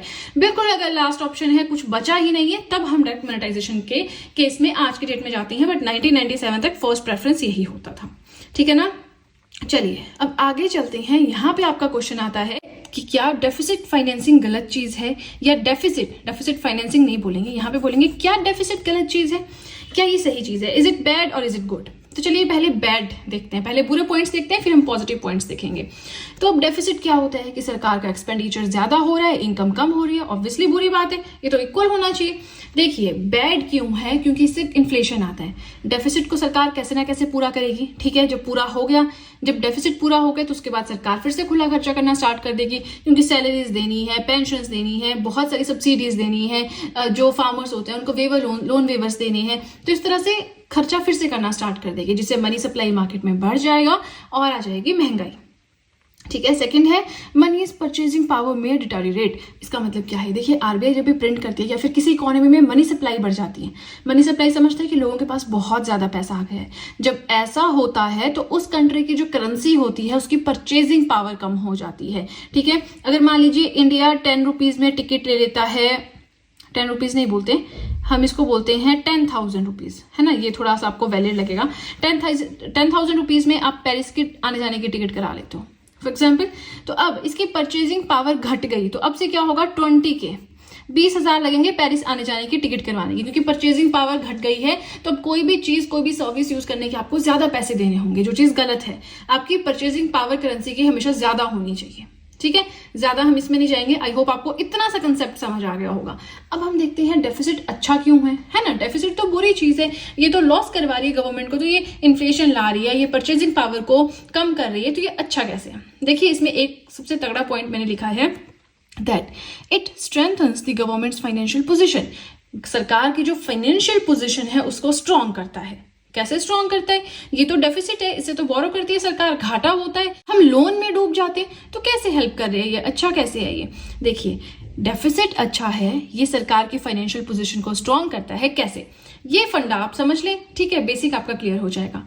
सरकार है, डेफिसिट हो गया, कहां पे जाएगा, आरबीआई के पास जाएगा, अंडर इनडायरेक्ट मोनेटाइजेशन या डायरेक्ट मोनेटाइजेशन, कोई भी केस ले लो, आरबीआई देगा आपको न्यू करेंसी। या तो आप सिक्योरिटीज गिरवी रख रहे हो, ठीक है, नहीं रख रहे हो, वैसे ही आप करेंसी की डिमांड कर रहे हो तो भी ठीक है, ठीक है।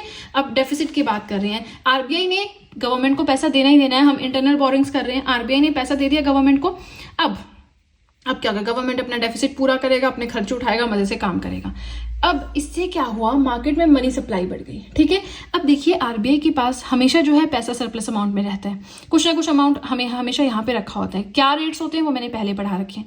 अब हर साल ये एक पॉलिसी होती है कि आरबीआई को जो भी पैसा उसके ऊपर आया उसके ऊपर कुछ इंटरेस्ट रेट, कुछ डिविडेंड देना पड़ता है गवर्नमेंट को, ठीक है। तो अगर मार्केट में मनी सप्लाई बढ़ी है, इसका मतलब जो मनी सप्लाई पे पैसा बढ़ गया मार्केट में, तो उस पर इंटरेस्ट रेट भी बढ़ेगा, जिसे हम डिविडेंड भी बोलते हैं, और वो एक फिस्कल ईयर के एंड में आरबीआई को देना पड़ता है गवर्नमेंट को, ताकि वो अपना काम, अपनी इकोनॉमी को अच्छे से चला सके, ठीक है। आई होप समझ में आया। तो मार्केट में जितना ज्यादा पैसा आएगा गवर्नमेंट को उतना ही फायदा होगा, क्योंकि वो ज्यादा पैसा आरबीआई पूरा कंट्रोल करता है थ्रू मॉनेटरी पॉलिसी, तो आरबीआई को पूरा हिसाब किताब होता है किसके पास कितना पैसा है, क्या चल रहा है। तो वहां से इंटरेस्ट रेट भी बढ़ जाएगा, जैसे ही मार्केट में मनी सप्लाई बढ़ेगी, जो कि हर साल के एंड में, हर फिस्कल ईयर के एंड में देना पड़ता है आरबीआई को गवर्नमेंट को। तो गवर्नमेंट की इनकम भी यहां से बढ़ रही है, मोर करेंसी मीन मोर सरप्लस, ठीक है। तो हमने क्या पढ़ा कि डेफिसिट अच्छा है या बुरा है, और मोनेटाइजेशन ऑफ डेफिसिट कैसे हो सकती है, direct and indirect monetization, types of deficit financing and deficit financing. अब देखिए एफआरबीएम एक्ट क्या बोलता है, it provides the targets for fiscal consolidation in India. India में जो फिस्कल कंसोलिडेशन है, ठीक है, उसको टारगेट फिक्स करता है, ये उसके लिए टारगेट फिक्स करता है। अभी फिस्कल कंसोलिडेशन क्या है ये देखते हैं। To reduce fiscal deficit and डेब्ट एक्यूमुलेशन। जो फिस्कल डेफिसिट होता है, ठीक है, हर एक साल के एंड में निकाला जाता है कि गवर्नमेंट का एक्सपेंडिचर कितना हुआ, गवर्नमेंट की इनकम कितनी हुई, फिस्कल ईयर के एंड में, ठीक है, साल के एंड में नहीं, सॉरी, फिस्कल ईयर के एंड में निकाला जाता है। उसके बाद चेक किया जाता है कि डेफिसिट कितना हुआ, ठीक है। तो उसको रिड्यूस करने के लिए कुछ टारगेट सेट किए जाते हैं, प्लस डेब्ट एक्यूमुलेशन। इसका मतलब होता है कितना उधार हमारी इकोनॉमी के ऊपर चढ़ गया, हमारी कंट्री के ऊपर चढ़ गया। इन दोनों चीजों को रिड्यूस करने के लिए जो एक प्रॉपर सेट ऑफ पॉलिसीज लाई जाती हैं, उसे कहते हैं फिस्कल कंसोलिडेशन इन इंडिया। उसका जिक्र एफआरबीएम एक्ट के अंडर है, ठीक है। और ये क्या है, one of the most crucial indicator of governments financial health.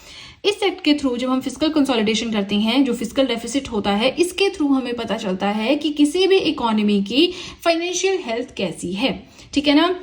अब देखिए ये जो हमारा fiscal responsibility and budget management act 2003 का है, ये आपको 3 चीजें बताता है। क्या बताता है? टू मेंटेन फिस्कल डिसिप्लिन, एक प्रॉपर डिसिप्लिन होना चाहिए। आप कितना लोन ले सकते हैं बाहर से, या एक्सटर्नल बोरिंग्स कितनी आप कर सकते हैं, इंटरनल बोरिंग्स आप कितनी कर सकते हैं, उसके ऊपर एक कैपिंग लगा कर रखता है। रिड्यूस फिस्कल डेफिसिट, कोशिश करता है कि जो हमारा government expenditure minus government income, ये जो डिफरेंस आता है ये जितना कम हो सके उतनी अच्छी बात है। थर्ड है improve management of public funds, जो फंड्स हमारे पास इकट्ठे हो रहे हैं उनको मैनेज कैसे हम करें अच्छे से, ठीक है ना। तो अब आपको काफी मिक्सअप लग रहा होगा कि यार क्या बात हो रही है। तो देखिए अब जो फिस्कल डेफिसिट होता है, ठीक है, फिर हमने डेफिसिट फाइनेंसिंग पढ़ा, क्या क्या टाइप्स होते हैं वो पढ़े। अब वो जो फिस्कल डेफिसिट है उसको रिड्यूस करना है। जो किसी भी इकोनॉमी या इंडियन इकोनॉमी के ऊपर जो लोन की वजह से जो डेप्ट, जो उधार इकट्ठा हो गया है, उसे कम करना है। इसके लिए कुछ पॉलिसीज आती हैं, ठीक है, जो फिस्कल कंसोलिडेशन जिसे आप कहते हैं, fiscal consolidation in India which is a set of policies कि हम कैसे रिड्यूस कर सकते हैं फिस्कल डेफिसिट को। यही जो है फिस्कल कंसोलिडेशन, इसी की बात की गई है FRBM एक्ट में, ठीक है। FRBM एक्ट में मेन चीज हम क्या पढ़ेंगे, देखिए अभी वही चीज आ रही है कि 15 फाइनेंस कमीशन बना था, तो उन्होंने क्या रिकमेंडेशन दी है कि सेंट्रल गवर्नमेंट कितना लोन ले सकता है अगर उसे डेफिसिट हो रहा है, तो स्टेट गवर्नमेंट कितना लोन ले सकता है अगर उसे डेफिसिट हो रहा है। तो यहां से आपके क्वेश्चन बनते हैं, ठीक है। तो अब देखिए फाइनेंस कमीशन का ये काम होता है कि वो स्पेसिफाई करें, ठीक है ना, कि कितना फिस्कल डेफिसिट होना चाहिए। अब देखिए अगर आपने मेरी प्रीवियस वीडियो है लायबिलिटीज टू द गवर्नमेंट, उसमें हमने पब्लिक अकाउंट्स लायबिलिटीज एंड डेप्ट टू जीडीपी रेशो पढ़ा था। तो डेप्ट टू जीडीपी रेशो का आपको यहाँ पे कंसेप्ट पता होना चाहिए, अदरवाइज आपको ये थोड़ा सा कंसेप्ट समझ नहीं आएगा, ठीक है। अब हम पढ़ क्या रहे हैं, recommendations of 15th finance commission. 15th finance commission बना था, ठीक है। कब क्या सब कुछ हम पढ़ेंगे इस कमीशन के बारे में। फिलहाल ये समझिए कि इस फाइनेंस कमीशन का काम होता है सारी अपनी डिटेलिंग आगे के लिए एक तरह से जाहिर करना कि अब हमें आगे क्या करना है, कितना होना चाहिए, कितने % होना चाहिए, वो सब कुछ, ठीक है। तो फर्स्ट पॉइंट आता है central government should reduce its fiscal deficit to 4% of GDP by 2025-2026। समझने की कोशिश करना, सेंट्रल गवर्नमेंट के लिए अलग है, स्टेट गवर्नमेंट के लिए अलग है। क्यों? क्योंकि सेंट्रल गवर्नमेंट इंटरनल बोरिंग्स भी कर सकता है, एक्सटर्नल बोरिंग्स भी कर सकता है, लेकिन जो स्टेट गवर्नमेंट है ये सिर्फ कर सकता है इंटरनल बोरिंग्स। एक्सटर्नल करनी है तो फिर सेंट्रल गवर्नमेंट की परमिशन चाहिए, वो बहुत बड़ा या यूनिक केस हो तभी कर सकता है, ठीक है। तो अब फाइनेंस कमीशन ने ये कहा है कि जो सेंट्रल गवर्नमेंट है, ठीक है ना, उसको 2025-26 तक अपने जीडीपी का 4% जो है फिस्कल डेफिसिट रखना है, इससे ज्यादा नहीं होना चाहिए। फॉर एग्जाम्पल कोई भी इकोनॉमी है, ठीक है, वो 1000 करोड़ जीडीपी कलेक्ट करिए, उसकी जो ग्रॉस डोमेस्टिक प्रोडक्ट, जो उसकी गुड्स एंड सर्विसेज की वैल्यू है जो एक साल में प्रोड्यूस हुई, दैट इज 100 करोड़, और उसका फिस्कल डेफिसिट यानी 2 करोड़, ठीक है ना, 2 करोड़ क्या हो रहा है, उसका फिस्कल डेफिसिट हो रहा है। तो यहाँ पे कितना % हो रहा है, 2% चलेगा। 4% यानी 100 करोड़ का 4 करोड़ अगर वो उधार ले रहा है, 100 करोड़ प्रोडक्शन हो रही है, उसमें से 4 करोड़ उधार लिया चलेगा। लेकिन अगर 4 करोड़ से ज्यादा उधार ले रहा है 100 करोड़ पे, तो क्या हो गया, दिक्कत हो गई, इतना नहीं होना चाहिए, ठीक है। अब जो फाइनेंशियल ईयर 2022 का था उसमें था 6.8%, तो इतना ज्यादा क्यों हो गया, हमें इतना लोन क्यों लेना पड़ गया? क्योंकि कोरोना आया था, हेल्थ केयर फैसिलिटीज अच्छी नहीं थी। आपने देखा होगा बहुत सारे डॉक्टर्स की अपॉइंटमेंट हुई है इस टाइम, तो मतलब विदाउट एग्जाम, बिना किसी से बहुत सारे डॉक्टर्स की अपॉइंटमेंट हुई है।